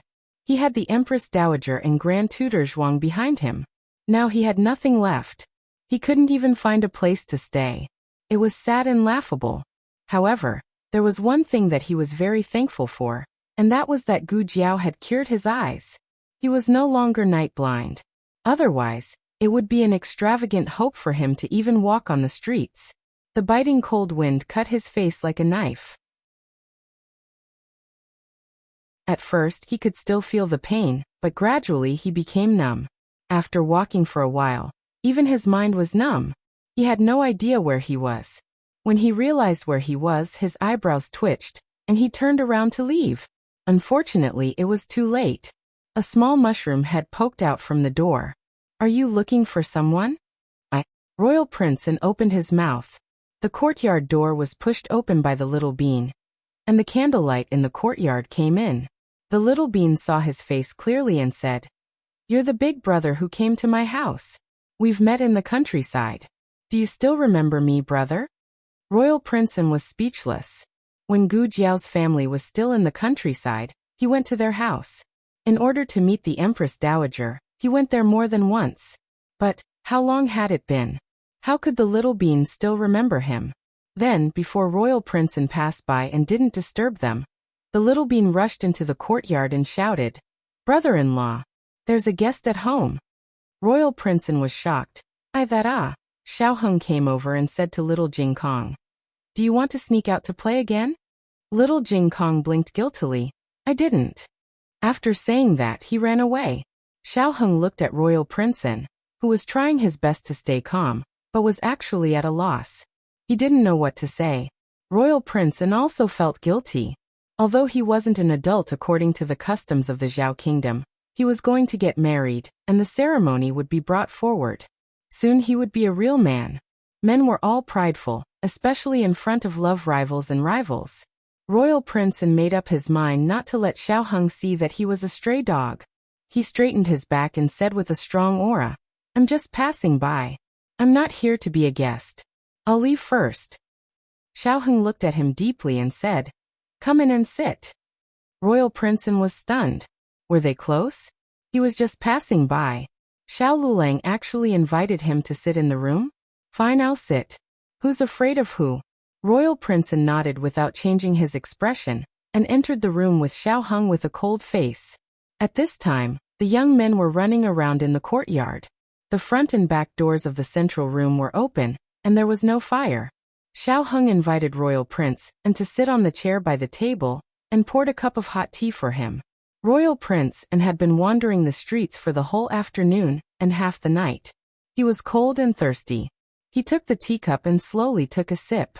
His stomach instantly warmed up. Xiao Heng sat opposite him. "You haven't eaten yet, right?" "I've eaten." Royal Prince said stubbornly. "Gulp," he growled alone. Royal Prince's face turned red. Xiao Heng called Yuya over and had her go to the kitchen to cook a bowl of noodles. Yuya looked back at Royal Prince a few times. Royal Prince thought, "Even if I'm handsome, you don't have to keep looking at me, right?" "Xiao Lulang, your servant girl doesn't know the rules. Grand Aunt went to Auntie Lu's house to play cards. Old Chancellor went to serve tea and his private savings. They were not at home. Yaoshi carried Gu Xiaobao to watch Grand Aunt play cards. Gu Xiaobao was excited when he saw the cards. Yaoshi didn't know why. Royal Prince drank his tea and looked around. Jiao Jiao is not here." Xiao Heng exposed him. Gu Jiao went to the clinic. Indeed, she was not here. Royal Prince drank his tea to hide his awkwardness. Yuya cooked a bowl of noodles with smoked bamboo shoots and bacon. It was accompanied by a small dish of pickled vegetables. Royal Prince was the legitimate grandson of the Zhuang family. He usually ate all kinds of delicacies. However, he didn't know why, but he felt that this was the best noodles he had ever eaten. After a bowl of noodles, Royal Prince felt comfortable all over. Even his frozen toes were warm. He didn't leave a single drop of soup. He also finished all the pickled vegetables. He drank the tea and ate the noodles. If he stayed any longer, Royal Prince would feel embarrassed. Just as he was about to leave, little Jing Kong's frantic voice came from the room. This kind of voice usually only happened when Gu Jiao was out. When Gu Jiao was at home, he was very obedient. "Sit for a while. I'll go take a look." Xiao Heng got up and went to the west room. Little Jing Kong couldn't find anything again. He rummaged through his little treasure chest. His toys were scattered all over the floor. "What are you looking for?" Xiao Heng asked. Little Jing Kong put his hands on his waist and stomped his feet. "Xiaojin. My Xiaojin is missing. It's being naughty again." Xiao Heng got down and found the golden abacus under the bed. Then he pulled little Jing Kong to clean up the things on the floor. Royal Prince didn't mean to peek. It was just that he was facing the west room. It was hard not to see him. He didn't expect that an official from the imperial court would do something that only the servants would do at home. Wasn't there a maid? It's late. You should take a bath. I don't want to take a bath. Sure enough, when Gu Jiao wasn't here, he wasn't a good baby who liked to take a bath. Xiao Heng didn't want to spoil him. Xiao Heng came out to get water. He pointed to the study room and said to Royal Princeton, I'll give Jing Kong a bath first. Why don't you sit in the study room? It's warm there. Of this, forget it. It was hard to refuse such kindness. He would just sit there for a while. When Xiao Lulang finished his work, he would bid him farewell. Thinking of this, Commandery Princeton entered Xiao Heng's study. Before Royal Princeton came, Xiao Heng had been in the study room. Therefore, he lit a brazier and it was burning brightly. Xiao Heng went to the kitchen to get hot water. He carried it back and forth a few times. He also chopped some firewood and threw it into the stove. Royal Princeton was baffled. He worked in 2 yamens during the day and had to work at home. Why didn't he hire more servants? Wasn't he good at earning money? When he was in the Imperial College, he helped people recite poems and compose essays. Soon, Royal Princeton found that Xiao Heng was doing far more than that. There were a few homework books on the desk. Most of them were about little Jing Kong. The other half were about Gu Yan and Gu Xiaoshan. So Xiao Lulang had to tutor his 3 brothers-in-law. Beside the homework was a thick stack of paper. The ink on the top few pages was still wet. It was obvious that they were written tonight. Royal Princeton glanced at it, and was surprised to find that he didn't recognize the words on it. He didn't say that he was proficient in the 6 languages, but he knew a little. These weren't the words of the lower 3 kingdoms, or the upper 3 kingdoms. Could it be Sanskrit? Royal Princeton didn't know Sanskrit, but he had seen Sanskrit Buddhist scriptures before. They didn't look like this. Amidst the screams and howls, Xiao Heng forcefully bathed the little boy. He put on his clothes and threw him into the bed. Xiao Heng took the bathwater out and cleaned up the room before returning to the study. Royal Princeton looked at the paper in his hand and said embarrassedly, I just looked at it casually. It's fine. Take a look. Xiao Heng entered the room. Royal Princeton pointed to the room next door. Is he like this every day? Xiao Heng nodded. He's like this when Jiao Jiao isn't here. Taking a bath was like fighting a war. Royal Princeton thought about how he was annoyed by the noise next door. It was hard to imagine how Xiao Lulang survived every day. Thinking about it this way, Xiao Lulang didn't have it easy either. All right, what are these? Royal Princeton looked at the stack of papers on the table and asked. Calculation. Xiao Heng said. Calculation? Royal Princeton frowned strangely. Xiao Heng looked at the paper in his hand. The one you're looking at is for calculating the ancestral rate. Royal Prince Anne's expression became even more strange. Isn't ancestral rate calculated using the circle cutting method? He knew about the circle cutting method, but this obviously wasn't. Xiao Heng explained. This is another method. Royal Princeton was still confused. Using these strange patterns? Xiao Heng thought seriously for a moment. Strictly speaking, they should be another language. Royal Princeton, another language? Outside of the 6 states? Tujua language? Xiao Heng. No, the Tujua uses the Jin language. There are some differences, but it's more or less the same. The reason had to be explained from the ancestors of the Tujua and the Jin. At that time it wasn't the Jin, but the previous dynasty of the Jin. It was rumored that it was originally part of the Tujua, but later on, the tribe became independent. However, it was also said that the Tujua was part of the previous dynasty of the Jin. This saying was recorded in the history books, but history belonged to the victors. Who could say that the previous dynasty of the Jin didn't let the historians change the history books? Royal Princeton was suddenly interested. He lowered his status and asked Xiao Heng for advice. If it was in the past, he definitely wouldn't be able to lower his face. Tonight. Who knew what was wrong with him tonight? Xiao Heng never hid anything. As long as someone sincerely asked for advice, he would tell them everything he knew. He was willing to teach them everything. He started with simple numbers and slowly talked about the basic formulas. Royal Princeton didn't know that arithmetic could be so interesting. He seemed to have opened the door to a new world and fell into it. Moreover, he seemed to understand why the students of the Imperial College and the Hanlin Academy were willing to ask Xiao Lulang for advice. Xiao Lulang never showed off his literary talent when teaching. What he taught was real knowledge that people could understand. Until now, he finally realized that Xiao Lulang didn't rely on connections to get to where he was today. Everything he had was obtained with his own ability. "What are you laughing at?" Xiaoheng asked. Royal Princeton smiled. "When you became the new top scholar, I wasn't convinced by you." Xiaoheng looked at him. "Are you convinced by me now?" Royal Princeton opened his mouth and nodded. "You can say that." Xiaoheng put down the paper in his hand and saw through the appearance.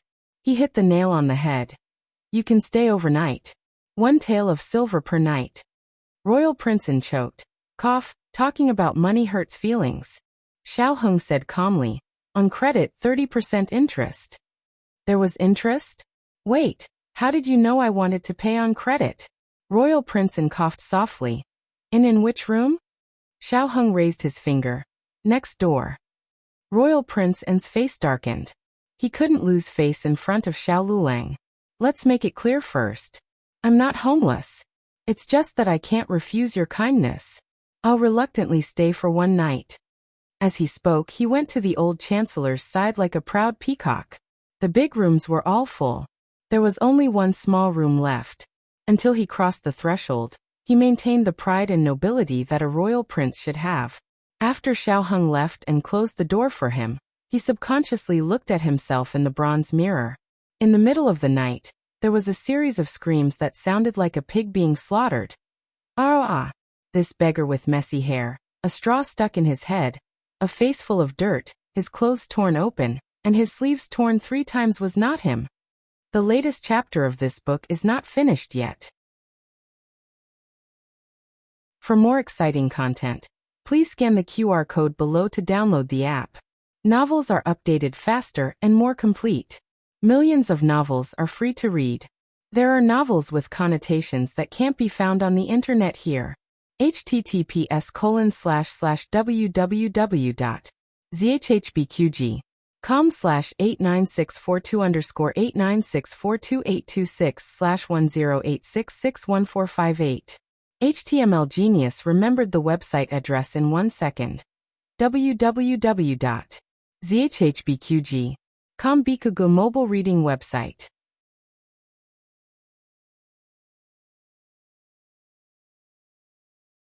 Chapter 566. The latest chapter of this book is not finished yet. For more exciting content, please scan the QR code below to download the app. The novel is more complete and updated faster. Millions of novels are free to read. There are all the novels that can't be found on the internet here. After Princeton died on the spot for a full 3 seconds, Xiaoheng asked Yuya, to send a bottle of medicine. Princeton wanted to die even more. Gu Jiao treated Mo Qianxue and Hua Xiao's injuries in the medical center, and returned to Bishui Alley with a small medicine box. Hua Xiao was originally next door to Mo Qianxue, but in order to better monitor Hua Xiao, Mo Qianxue directly asked Gu Jiao to put the 2 of them in the same room. It was not Gu Jiao's room. Mo Qianxue didn't want others to live in Gu Jiao's room. Hua Xiao lay on the small bed. After using the bone-softening powder, she felt uncomfortable all over. She could only stare coldly at Mo Qianxue on the big bed. Mo Qianxue, you traitor! Mo Qianxue didn't speak. She sat at the head of the bed, back against the soft pillow, silently weaving the red rope she learned from little Jiangli. Hua Xiao laughed and said, "What? You dare to do but don't dare to admit it? Master shouldn't have trusted you so much. It was the lodge master who picked you up. In the end, you betrayed young master." Mo Qianxue stopped weaving the red rope in her hand and glanced at her. "Hua Xiao, what do you know?" Hua Xiao said coldly. "Then tell me, what don't I know? Or did I say something wrong?" Mo Qianxue paused. "You didn't say anything wrong." "Yes, I betrayed young master." Some things were relieved when she admitted it. She didn't want to accept the fact that she betrayed young master in the past, but when it really came to this point, there was nothing to argue about. She didn't carry out young master's order. In everyone's eyes, she betrayed young master. No one thought that she could actually jump out and testify against young master. She didn't do so. She couldn't kill Gu Jiao. She chose to escape or die, but she couldn't push young master to the death table. After all, young master was her master. And Mo Qianxue said softly, Hua Xiao, do you know? I almost died that night. In order to gain Gu Jiao's trust, young master ordered his men to be ruthless. I almost lost my life. Hua Xiao sneered. Aren't you fine now? Young master is certain that the miracle hands hall can cure you. And Mo Qianxue shook her head. You don't understand. If she hadn't given me her blood, she wouldn't have been able to do anything. Hua Xiao said indifferently. It's just a matter of sacrificing a few drops of blood. Hua Xiao was not a doctor.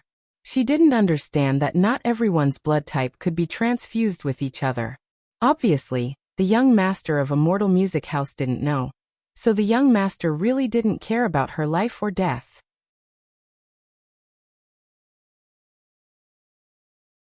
The interests of the junior assistant conflicted with those of the assistants, as well as the powerful chain of interests behind the assistants, because it would often encounter strong opposition from the cabinet ministers. However, it was indeed a type of revolutionary new method, and as a result, it received the emperor's support. The monarch and his ministers competed with each other, and in the end, they reached a clever balance, agreeing to establish a junior assistant. However, the position of junior assistant had many restrictions. First, the age couldn't exceed 20. Second, one had to be a scholar of 2 lists. Third, one had to have made great contributions to the court, or at least 2 years of experience as a Hanlin official. These conditions were too harsh, to the extent where no one had ever met them. No, it wasn't that there hadn't been anyone. The Zhuang family was Zhuang Yuheng, 20 years of age, a scholar of 2 lists, second place in the new imperial examination. He had previously taken the crown prince's place as a hostage in Qin country, making great contributions.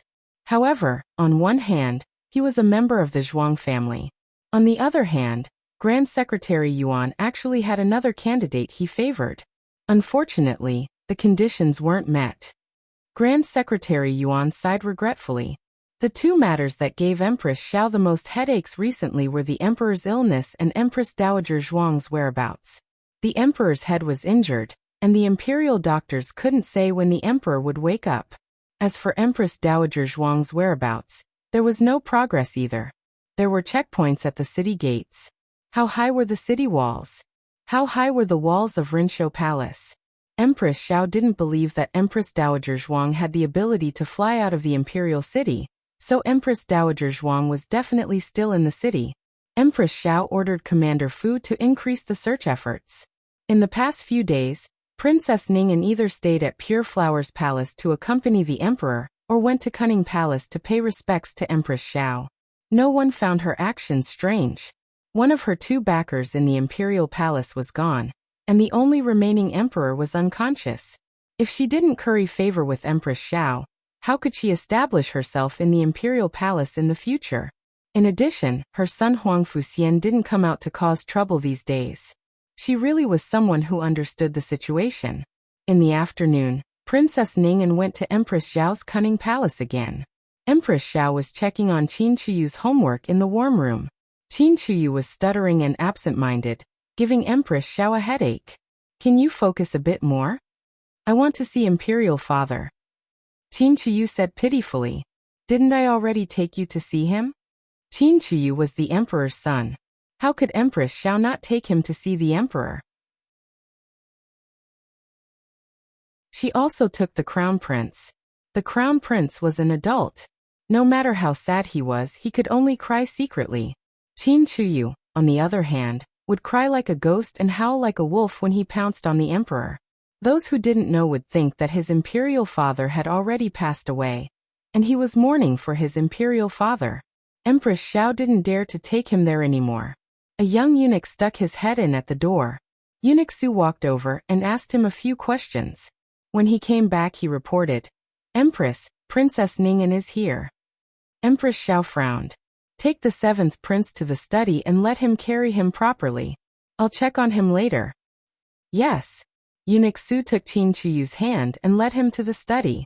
Princess Ning'an walked in. After returning to the imperial palace to recuperate, she lived a life of luxury. It was no longer as hard as it was at the border. Princess Ning'an's face had turned pale, and her hands were much more tender. "How are your injuries?" Empress Xiao asked. She winked at the young maid. The young maid brought a stool and placed it next to Empress Xiao. Princess Ning'an looked at her right arm and said with a smile, "It's fine. Thank you for your concern. Sit down." Empress Xiao said. Princess Ning'an sat down slowly. The young maid served hot tea. Princess Ning'an took the teacup with her left hand and took a sip. She pretended to ask casually, "Sister-in-law, is there any news about my imperial mother?" Princess Ning'an and Empress Xiao used to have a good relationship. It was just that they hadn't seen each other for many years, and Huang Fuxian always bullied Qin Shiyu. That was why Empress Xiao was dissatisfied with Princess Ning'an. Now Princess Ning'an had saved the emperor and treated her respectfully. Moreover, Princess Ning'an was on the emperor's side. This made Empress Xiao and Princess Ning'an less unhappy. Empress Xiao shook her head. "Not yet." Princess Ning'an paused and said, "Sister-in-law, I don't know if I should say something." Empress Xiao said, "Go ahead." Princess Ning'an said in a low voice, "A few days before the incident, I saw Lord Xiao in my imperial mother's study. He came for the case of Xian Leju." Empress Xiao frowned. Princess Ning'an continued, "I don't mean to suspect Lord Xiao. It's just that my imperial mother has a good relationship with Lord Xiao. Could it be?" Empress Xiao's eyes darkened. "Could it be what? Are you suspecting that Xiao Lulang has something to do with the assassination of the emperor? Or that Xiao Lulang is harboring Empress Dowager Zhuang?" Princess Ning'an's eyes flashed with astonishment. Empress Xiao's good impression of Princess Ning'an disappeared. Xiao Lulang is the new top scholar promoted by the emperor. He is loyal to the emperor. It's impossible for him to collude with the Empress Dowager to harm the emperor. Are you kidding? His Majesty is Ahing's uncle, her uncle. Ahing will harm anyone but the emperor. Princess Ning'an lowered her eyes. "Sister-in-law, don't be agitated. I am too worried about my brother. I hope to find my imperial mother one day. After all, she cares for me. I hope to persuade her to repent and be saved." Empress Xiao said coldly. "In short, this matter has nothing to do with Xiao Lulang. I won't allow anyone to slander her by insinuations. Don't mention this again in the future. Otherwise, I won't be polite to you." Princess Ning'an looked at the tea in the teacup. Her tone was weak, but her eyes were calm. "Ning'an will remember." Empress Xiao pressed her aching temples and reached out to pick up the tea on the table. "Serve the tea and send the guest off." Princess Ning'an was very sensible, and handed the tea to the little palace maid. She got up and bowed to Empress Xiao, saying, "Sister-in-law, Ning'an will go to visit my brother first. I will come to pay my respects to you tomorrow." Empress Xiao responded faintly. Princess Ning'an was about to turn around when she thought of something. She said, "By the way, sister-in-law, the servants who served Xian at the border have arrived. At the time, the army left in a hurry. They had to say goodbye to their families, so they set off a few days later. Can they continue to serve Xian?" Empress Xiao said carelessly, "You can arrange it yourself. They were just servants." She could go to the Ministry of Internal Affairs to register them. She wouldn't make things difficult for the mother and son over such a small matter. Princess Ning'an glanced at the high and mighty Empress Xiao, but the latter didn't look at her directly. Princess Ning'an looked down, bowed, and left Kuan-Ning Palace. Unexpectedly, on her way to Pure Flower's palace, she ran into Qin Shiyu, who had snuck out. Because he had snuck out, only Qin Shiyu was there. Princess Ning'an looked at him with narrowed eyes. Empress Xiao's arrogant attitude flashed through her mind. She coldly curled her lips and walked toward Qin Shiyu. "Little Qi, what are you doing?" "Auntie Ning'an," Qin Shiyu greeted her. Although Huang Fuxian was annoying, Ning'an had never bullied Qin Shiyu. Princess Ning'an smiled and said, "Did you sneak out?" Qin Shiyu felt wronged. "Yes, they didn't allow me to see Imperial Father." Princess Ning'an asked again, "Did anyone see you on the way?" Qin Shiyu shook his head like a rattledrum. "No, I was very careful." Princess Ning'an's smile deepened. "Are you sure?" Yes. Qin Chuyu nodded. He was very sure. Princess Ning'an raised her hand and gently patted Qin Chuyu's head. She said gently, "Little Qi is really an amazing prince. You didn't even get discovered. It seems like no one knows that you came here." Qin Chuyu looked at her smile and for some reason he felt scared. "Aunt, why is your smile so strange?" "I'm so scared." Princess Ning'an pinched his chubby little face. "Don't be scared. I'll take you to a place."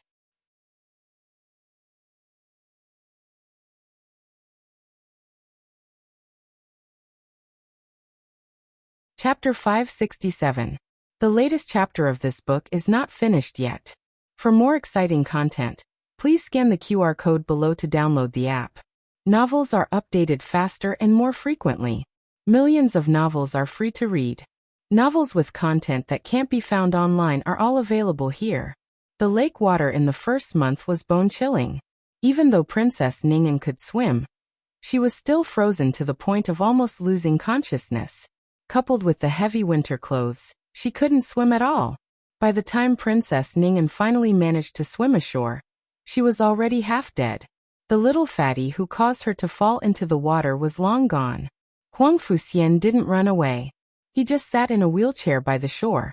Princess Ning'an lay in the grass, trembling and gasping for breath. After a long while, she finally had the strength to speak. "Who allowed you to come out?" Princess Ning'an had already grounded Huang Fuxian. Huang Fuxian said, "I came out of my own accord. They couldn't stop me." Huang Fuxian did whatever he wanted and threatened to kill her. Who in the palace could stop him? The injuries on Princess Ning'an's right arm and forehead were real. The injury on her forehead was lighter and had already healed. However, her right arm had been stabbed by a knife and needed several stitches. Just now, when she flopped in the water, the wound split open again. Blood seeped into her wet sleeves and dyed a large patch red. Princess Ning'an endured the piercing pain and gritted her teeth to get up. She walked shakily to Huang Fuxian and gasped, "You did it on purpose, didn't you?" Huang Fuxian met her cold gaze and said fearlessly, "I just saw Mother and wanted to say hello." Princess Ning'an raised her hand to slap Huang Fuxian. Unfortunately, she didn't have much strength left. Before the slap landed on Huang Fuxian's face, she fell to the ground first. When Lian came out to find Huang Fuxian and found this place, Princess Ning'an had already fainted. Princess Ning'an slept for 4 hours before waking up. The first thing she did when she opened her eyes was to teach Huang Fuxian a lesson. Princess, you should at least put on some clothes." Lian took the cloak and chased after her. "Don't come in." Princess Ning'an locked Lian outside the door. She ignored the pain from her wound and came to the bed aggressively. Just as she was about to vent her anger, she found that something was wrong. Huang Fuxian's condition was not very good. To be exact, it was very bad. His entire face was as pale as paper, and his forehead was covered in a thin layer of sweat. His consciousness seemed to be drifting. Princess Ning'an suddenly panicked. She changed her terrifying aura and sat down by the bed. She held Huang Fuxian's hand and touched his forehead.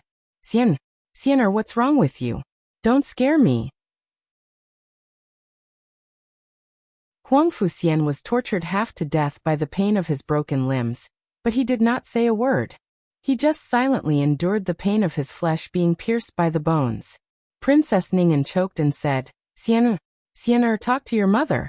Don't sleep. I don't want you to leave Mother too. Mother cannot lose you. What's wrong with you? What's wrong with you?"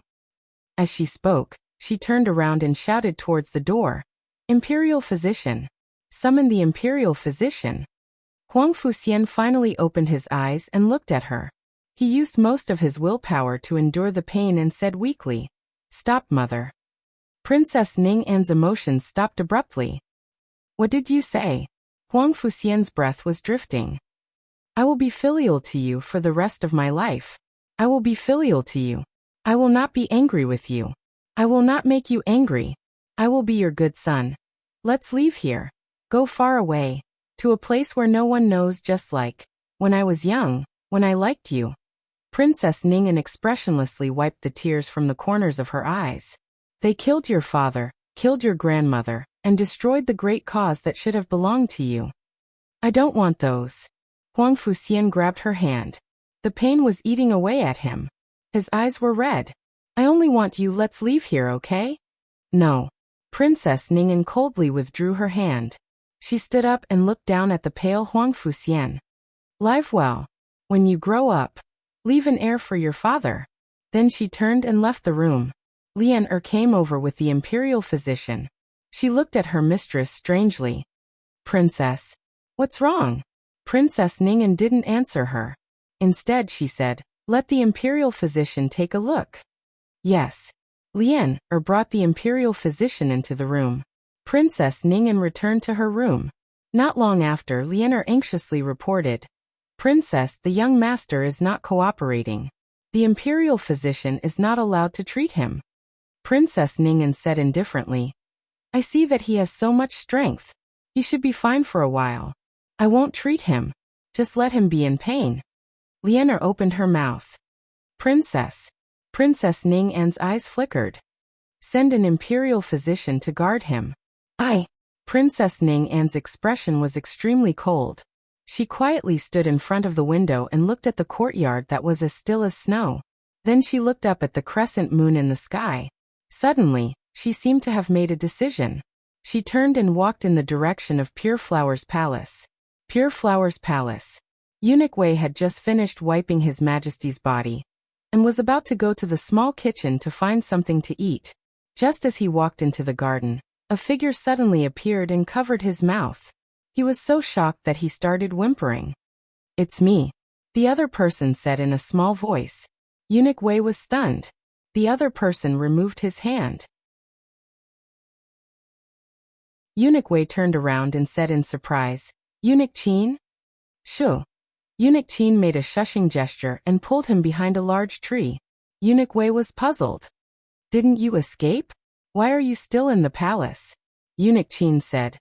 I originally planned to leave that day, but I was still worried and decided to stay. Eunuch Wei clicked his tongue and said, Aren't you afraid of being caught? Eunuch Qin said, I've worked in the palace for so many years. It's not hard to find a place to hide. Eunuch Wei glared at him. Even so, you shouldn't have come here. It's too dangerous. I'll keep an eye on the palace people for you. Hurry and leave. Don't come here again. If Eunuch Wei could still say this, it meant that he hadn't betrayed him. Eunuch Qin inwardly sighed in relief. To be honest, he had gathered a great deal of courage to come find Eunuch Wei.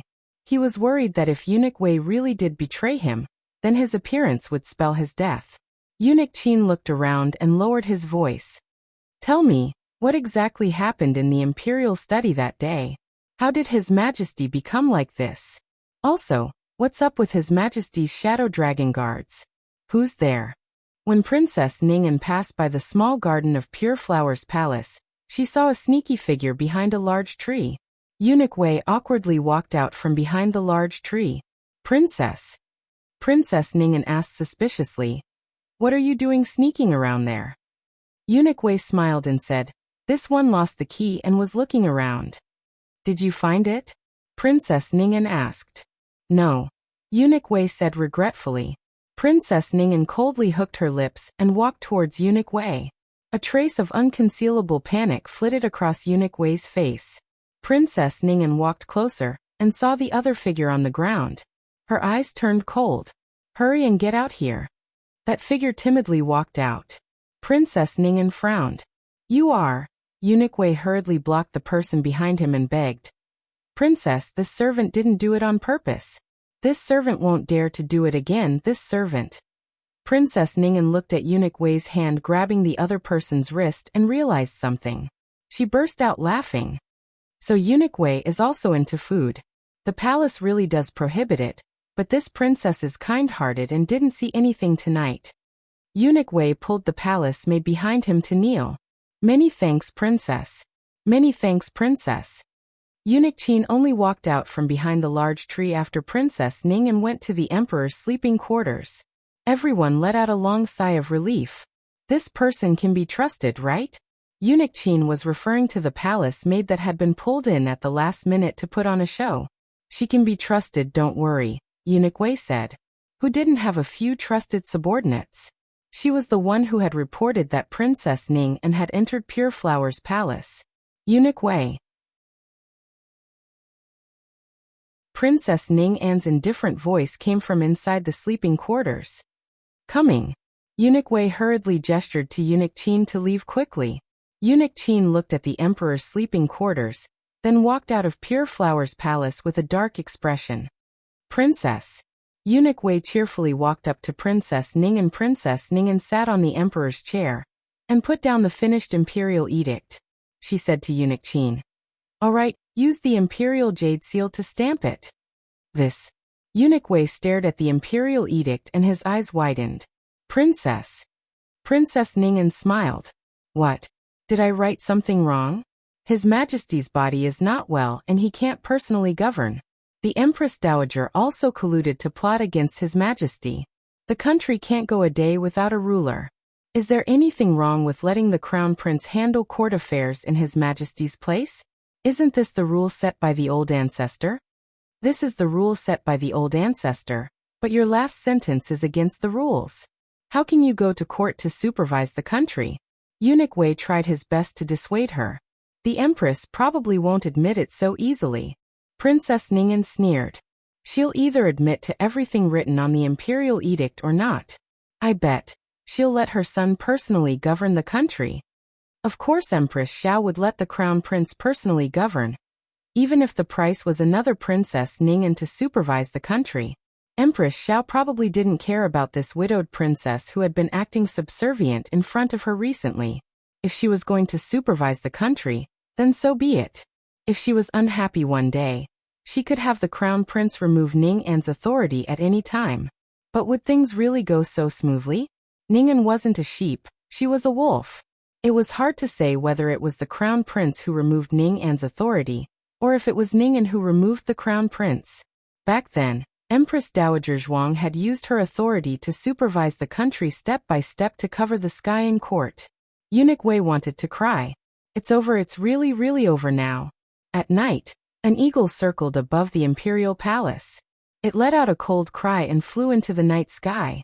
The next morning, Empress Xiao received news that she was to head to Pure Flower's palace. Eunuch Wei was going to read the imperial edict. Empress Xiao washed up and dressed neatly before heading to Pure Flower's palace with a complicated expression. Eunuch Wei was already waiting in the main hall of Pure Flower's palace. Empress Xiao walked over angrily and said in a low voice, "Did His Majesty wake up again last night? Didn't this Empress tell you to immediately report to this Empress as soon as His Majesty woke up? Are you treating this Empress's words like the wind?" Eunuch Wei thought, "It's not that I want to treat your words like the wind, but Princess Ning didn't give me any time to prepare." By the time I entered, she had already finished drafting the imperial edict. If you rushed over, the result would have been the same. Eunuch Wei said embarrassedly. This was His Majesty's will. This servant can't do anything about it. Please forgive this servant, Empress. Empress Xiao glared at him coldly. Wei Quan, you're very daring. Eunuch Wei felt bitter inside, but he didn't say anything. Not long later, the Crown Prince also came over in confusion. Imperial Mother? Imperial Son? Empress Xiao frowned. Why was the Crown Prince also here? Could it be that the imperial edict was related to the Crown Prince? Empress Xiao looked indifferently at Eunuch Wei. This Empress and the Crown Prince are both here. You can announce the edict. Eunuch Wei laughed dryly. This is an important matter. His Majesty wants to announce the edict in front of the Empress and all the imperial concubines. Those who could bear the title of imperial concubine were at least standard third-rank noble concubines or above. Soon noble consort Zhuang, noble consort Xu, noble consort Yu, and all the imperial concubines arrived at Pure Flower's palace one after another. Princess Ning also came. There were enough people here, so everyone thought she was also called here to listen to the imperial edict and didn't pay too much attention to her. Seeing that everyone was here, Eunuch Wei unfolded the imperial edict in his hand. Everyone hear the edict. Everyone led by Empress Xiao knelt on the ground. By the will of the heavens, the Emperor decrees that we have ascended the throne for 21 years. Although we have worked tirelessly day and night, we have bowed to the Emperor. Today we are bedridden and our dragon body is lacking in health. The crown prince is of noble character and deeply respects us. From today onwards, the crown prince will take over the court and temporarily govern the country." Hearing this, Empress Xiao let out a long sigh of relief. Fortunately, this was an imperial edict to help the crown prince ascend the throne. The other imperial concubines were also very shocked when they heard the contents of the imperial edict. However, they weren't shocked that the crown prince would temporarily govern the country, but rather that the emperor would hand over his authority. This meant that the emperor was too ill. It was even possible that he would fall sick forever. Back then, the previous emperor had been like this. Also, Eunuch Wei cleared his throat. Everyone was shocked. Also, the crown prince is still young and has just started governing the country. We are also worried and have specially appointed him as regent. Eunuch Wei opened his mouth, a trace of extreme fear flashing through his eyes. "What do you mean?" the crown prince asked. Princess Ning An's lips curved imperceptibly. Eunuch Wei broke out in a cold sweat. After a while, he steeled his heart and read out the words on the imperial edict. "Princess Xinyang will be regent." Princess Ning An was struck by a bolt from the blue. Digression. It's the end of the month. Are there still monthly tickets? The newest chapter of this book isn't finished yet. For more exciting content, please scan the QR code below to download the app. Novels will be updated even faster. Millions of novels will be read for free. Novels with connotations that can't be found online are all available here. https://www.zhbqg.com/89642_8964286/1086400090. HTML Genius memorized this website's address in a second. www.zhbqg.com Bikuj mobile reading website.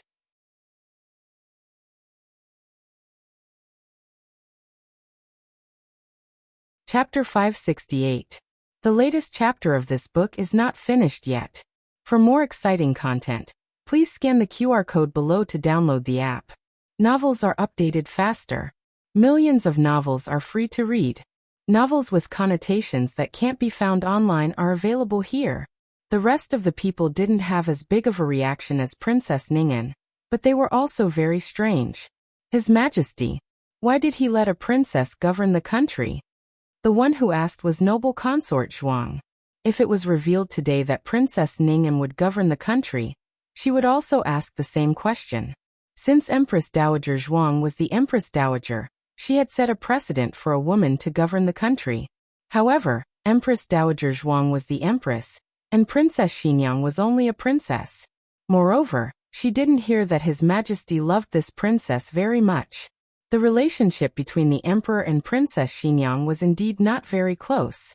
The marriage between Princess Xinyang and Marquis Xianping was arranged by the emperor. Most people didn't know that the emperor was actually following the will of the late emperor. So the husband and wife didn't get along well. It was inevitable that people would think that the emperor randomly matched them.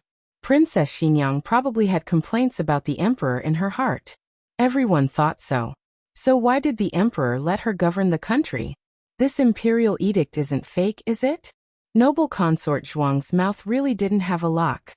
She dared to say anything. Empress Xiao was the first to have a black face. She stood up and looked coldly at noble consort Zhuang. Noble consort, what do you mean? The imperial edict is clearly written in black and white, and is stamped with the imperial seal of the Zhao country. Do you not believe in the imperial seal of the Zhao country, or His Majesty's decree? The imperial edict had the part where the crown prince was the regent. If she said it was fake, wouldn't she also deny the crown prince? Empress Xiao didn't care who was the regent. In short, the crown prince had to replace His Majesty in the imperial court. Noble consort Zhuang laughed and said, "Who knows if someone stole His Majesty's imperial seal while he was unconscious and then wrote an imperial edict? Isn't that right, Eunuch Wei?"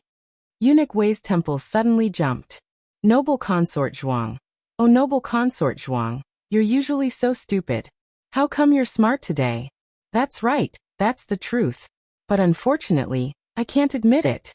Empress Xiao said seriously. Eunuch Wei, tell us about the whole process of His Majesty's imperial edict. Ah, this. Eunuch Wei looked at the imperial edict that was obviously still in Princess Ning'an's handwriting and braced himself to say. When His Majesty woke up, Princess Ning'an was also there. His Majesty had Princess Ning'an draft the imperial edict on his behalf, and had this old servant bring the imperial jade seal to stamp it. Noble consort Zhuang sneered. Let Princess Ning'an write the imperial edict?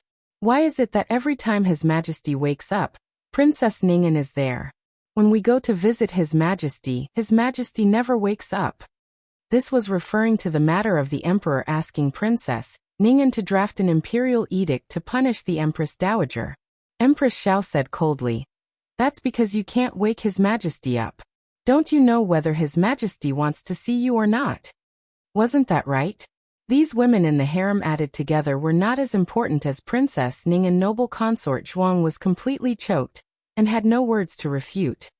Princess Ning, and is this the imperial edict you wrote last night? Empress Xiao asked Eunuch Wei to pass the imperial edict to Princess Ning'an. Princess Ning'an took it and looked at it carefully. It was her handwriting without any flaws. But she would never confuse her own title with Xinyang's. So the imperial edict had been swapped. But even if she told the truth at this time, no one would believe her. Not to mention, it was not a tenable truth. Princess Ning'an held the imperial edict so tightly that the veins on her hands bulged. Eunuch Wei was frightened. Princess Ning'an wouldn't think that he did it, right? In all honesty, he hadn't touched the imperial edict after putting it in the brocade box last night. Who the hell knew how Ning'an had turned into Xinyang? Princess Ning'an took a deep breath and slowly exhaled, replying to sister-in-law yes. Empress Xiao raised her eyebrows. Princess Ning'an and Eunuch Wei are loyal to His Majesty. You should believe their words. Moreover, the crime of deceiving the emperor is punishable by beheading. Who would dare to pass a false imperial edict? Eunuch Wei thought, there are many people who pass false imperial edicts.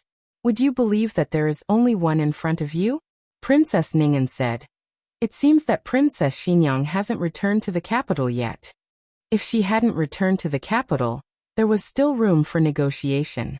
If they could draft an imperial edict, they could draft a second one, a third one, or even find a reason to remove her title of regent. It wasn't difficult at all. But before she could finish speaking, she heard the young eunuch at the door rush over, panting. Princess Xinyang has arrived. Princess Ning'an. Everyone stood up and looked towards the entrance of Pure Flower's palace. Under the golden light of dawn, Princess Xinyang, dressed in a light golden muslin palace robe and a bamboo hat, slowly walked over with the support of a young maidservant. Princess Xinyang's beauty was well known throughout the world. Even though she had passed the most beautiful years of her life, she was still unbelievably beautiful. But today, she wore a bamboo hat with a muslin veil, hiding her devastatingly beautiful face. Even so, her every movement still had the bearing of a member of the imperial family that made it hard for people to look away.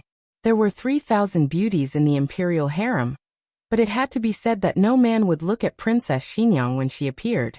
Princess Xinyang gracefully walked towards Empress Xiao. Just as she was about to greet her, she accidentally stepped on her skirt and fell in front of Empress Xiao, prostrating herself on the ground. Empress Xiao. There's no need for that. Why aren't you helping your master up?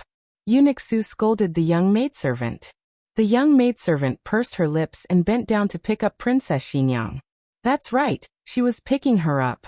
Her movements were rough, and there was even a trace of disdain in her eyes. Eunuch Su. Princess Xinyang straightened her clothes and said to Empress Xiao, "Greetings to the Empress." Empress Xiao nodded. The Crown Prince came over and bowed to Princess Xinyang. Aunt. Empress Xiao said to Princess Xinyang, "You came back just in time. There is an imperial edict to announce to you, but why are you wearing this? A few days ago, I ate something wrong and had an allergic reaction, so I have a lot of rashes. It's hard to see people." As she spoke, Princess Xinyang lifted her veil, revealing her chin covered in rashes. Empress Xiao only took one look and felt scared. She quickly waved her hand and wiped the tip of her nose with a handkerchief. Okay, be careful when you eat. Receive the imperial edict. The person accompanying Princess Xinyang wasn't her personal maid, Yujin, but an unfamiliar maidservant. However, Empress Xiao didn't care about Princess Xinyang's affairs, so she didn't bother to ask. Eunuch Wei read the imperial edict to Princess Xinyang alone. Princess Xinyang knelt, but the young maidservant didn't. No one at the scene realized that something was wrong. By the time everyone reacted, Princess Xinyang had already received the imperial edict. Xinyang receives the imperial edict. Long live the emperor. Then she turned her head and handed her noble, jade-like hand to the young maidservant behind her. She said in a tone of voice, "Help this princess up." The young maidservant pulled her up with a look of disgust, almost ripping her arm off. Princess Xinyang's veil was mesh-like. The inside couldn't be seen from the outside, but the outside could be seen from the inside. She looked at Princess Ning'an and asked in confusion, I am Ning'an," Princess Ning'an said to her calmly. Princess Xinyang nodded. "So it's little sister Ning'an. You've changed so much that I almost didn't recognize you." Ning'an curtsied. Princess Xinyang nodded in return. Empress Xiao said to everyone, "Okay, there's nothing else here. You can all leave." Princess Xinyang said, "I'll go in and see His Majesty." "Okay," Empress Xiao agreed. Princess Xinyang had returned from outside the city. It was reasonable for her to pay respects to the emperor. The crown prince would go to court tomorrow. Empress Xiao had too many things to take care of, so she left with the crown prince. Noble consort Zhuang, and the others naturally had to leave as well. When Princess Ning'an turned to return to Bixia Hall, she was stopped by Princess Xinyang. Princess Ning'an stopped and looked at her. "Sister Xinyang, do you have any other orders?" Princess Xinyang said in a concerned tone. "You don't look well. Are you sick?" Princess Ning'an pursed her lips and didn't say anything. Eunuch Wei hurriedly explained. "Princess Xinyang, you don't know. Not long ago, His Majesty was attacked by an assassin. It was Princess Ning'an who took the blow for His Majesty. Princess Ning'an must have not recovered from her injuries." Princess Xinyang said, "I see. I didn't expect such a big thing to happen in less than a month after I left the capital. Little sister Ning'an placed righteousness before family, and risked her life to protect His Majesty. It's truly admirable. If little sister Ning'an doesn't mind, why don't you come with me to see His Majesty? We sisters haven't seen each other in many years. It's a good opportunity to catch up." Eunuch Wei looked at Princess Xinyang strangely. When did Princess Xinyang become so enthusiastic? His gaze instinctively swept over Princess Xinyang's body. When his gaze landed on Princess Xinyang's slender hand that held the imperial edict, his temples twitched violently. What was going on? Princess Xinyang had a hand. Princess Ning'an hesitated. Just as she was about to refuse, Princess Xinyang grabbed her wrist through her sleeve. "Little sister Ning'an, you're not going to refuse me, are you?" Naturally, she couldn't refuse in public. Princess Ning'an's backers in the palace fell one after another. Of course, she couldn't refuse Princess Xinyang, who had just been appointed regent. Otherwise, it wouldn't be in line with her image of trying to please Empress Xiao. Princess Ning'an said, "How could I? Let's go in." Princess Xinyang held Princess Ning'an's hand and stepped into the bedchamber. Eunuch Wei looked at Princess Xinyang's back and rubbed his eyes hard. Was he seeing things? What woman would have hand hair? A cold wind blew, blowing up Princess Xinyang's veil. She just happened to turn her head. Eunuch Wei took a closer look and almost fell to the ground. Princess Xinyang not only had hand hair, she also had an Adam's apple. The latest chapter of this book is not finished yet. For more exciting content, please scan the QR code below to download the app. Novels are updated even faster. Millions of novels are free to read. Novels with connotations that can't be found online are all available here. https://www.zhhbqg.com/89642_8964286/1086193323. HTML Genius memorized this website's address in 1 second. www.zhhbqg.com Kombiku Pavilion's mobile reading website, that you're tuning in to the Earbook Haven YouTube channel. Don't forget to subscribe and join us on this journey to catch the most captivating stories.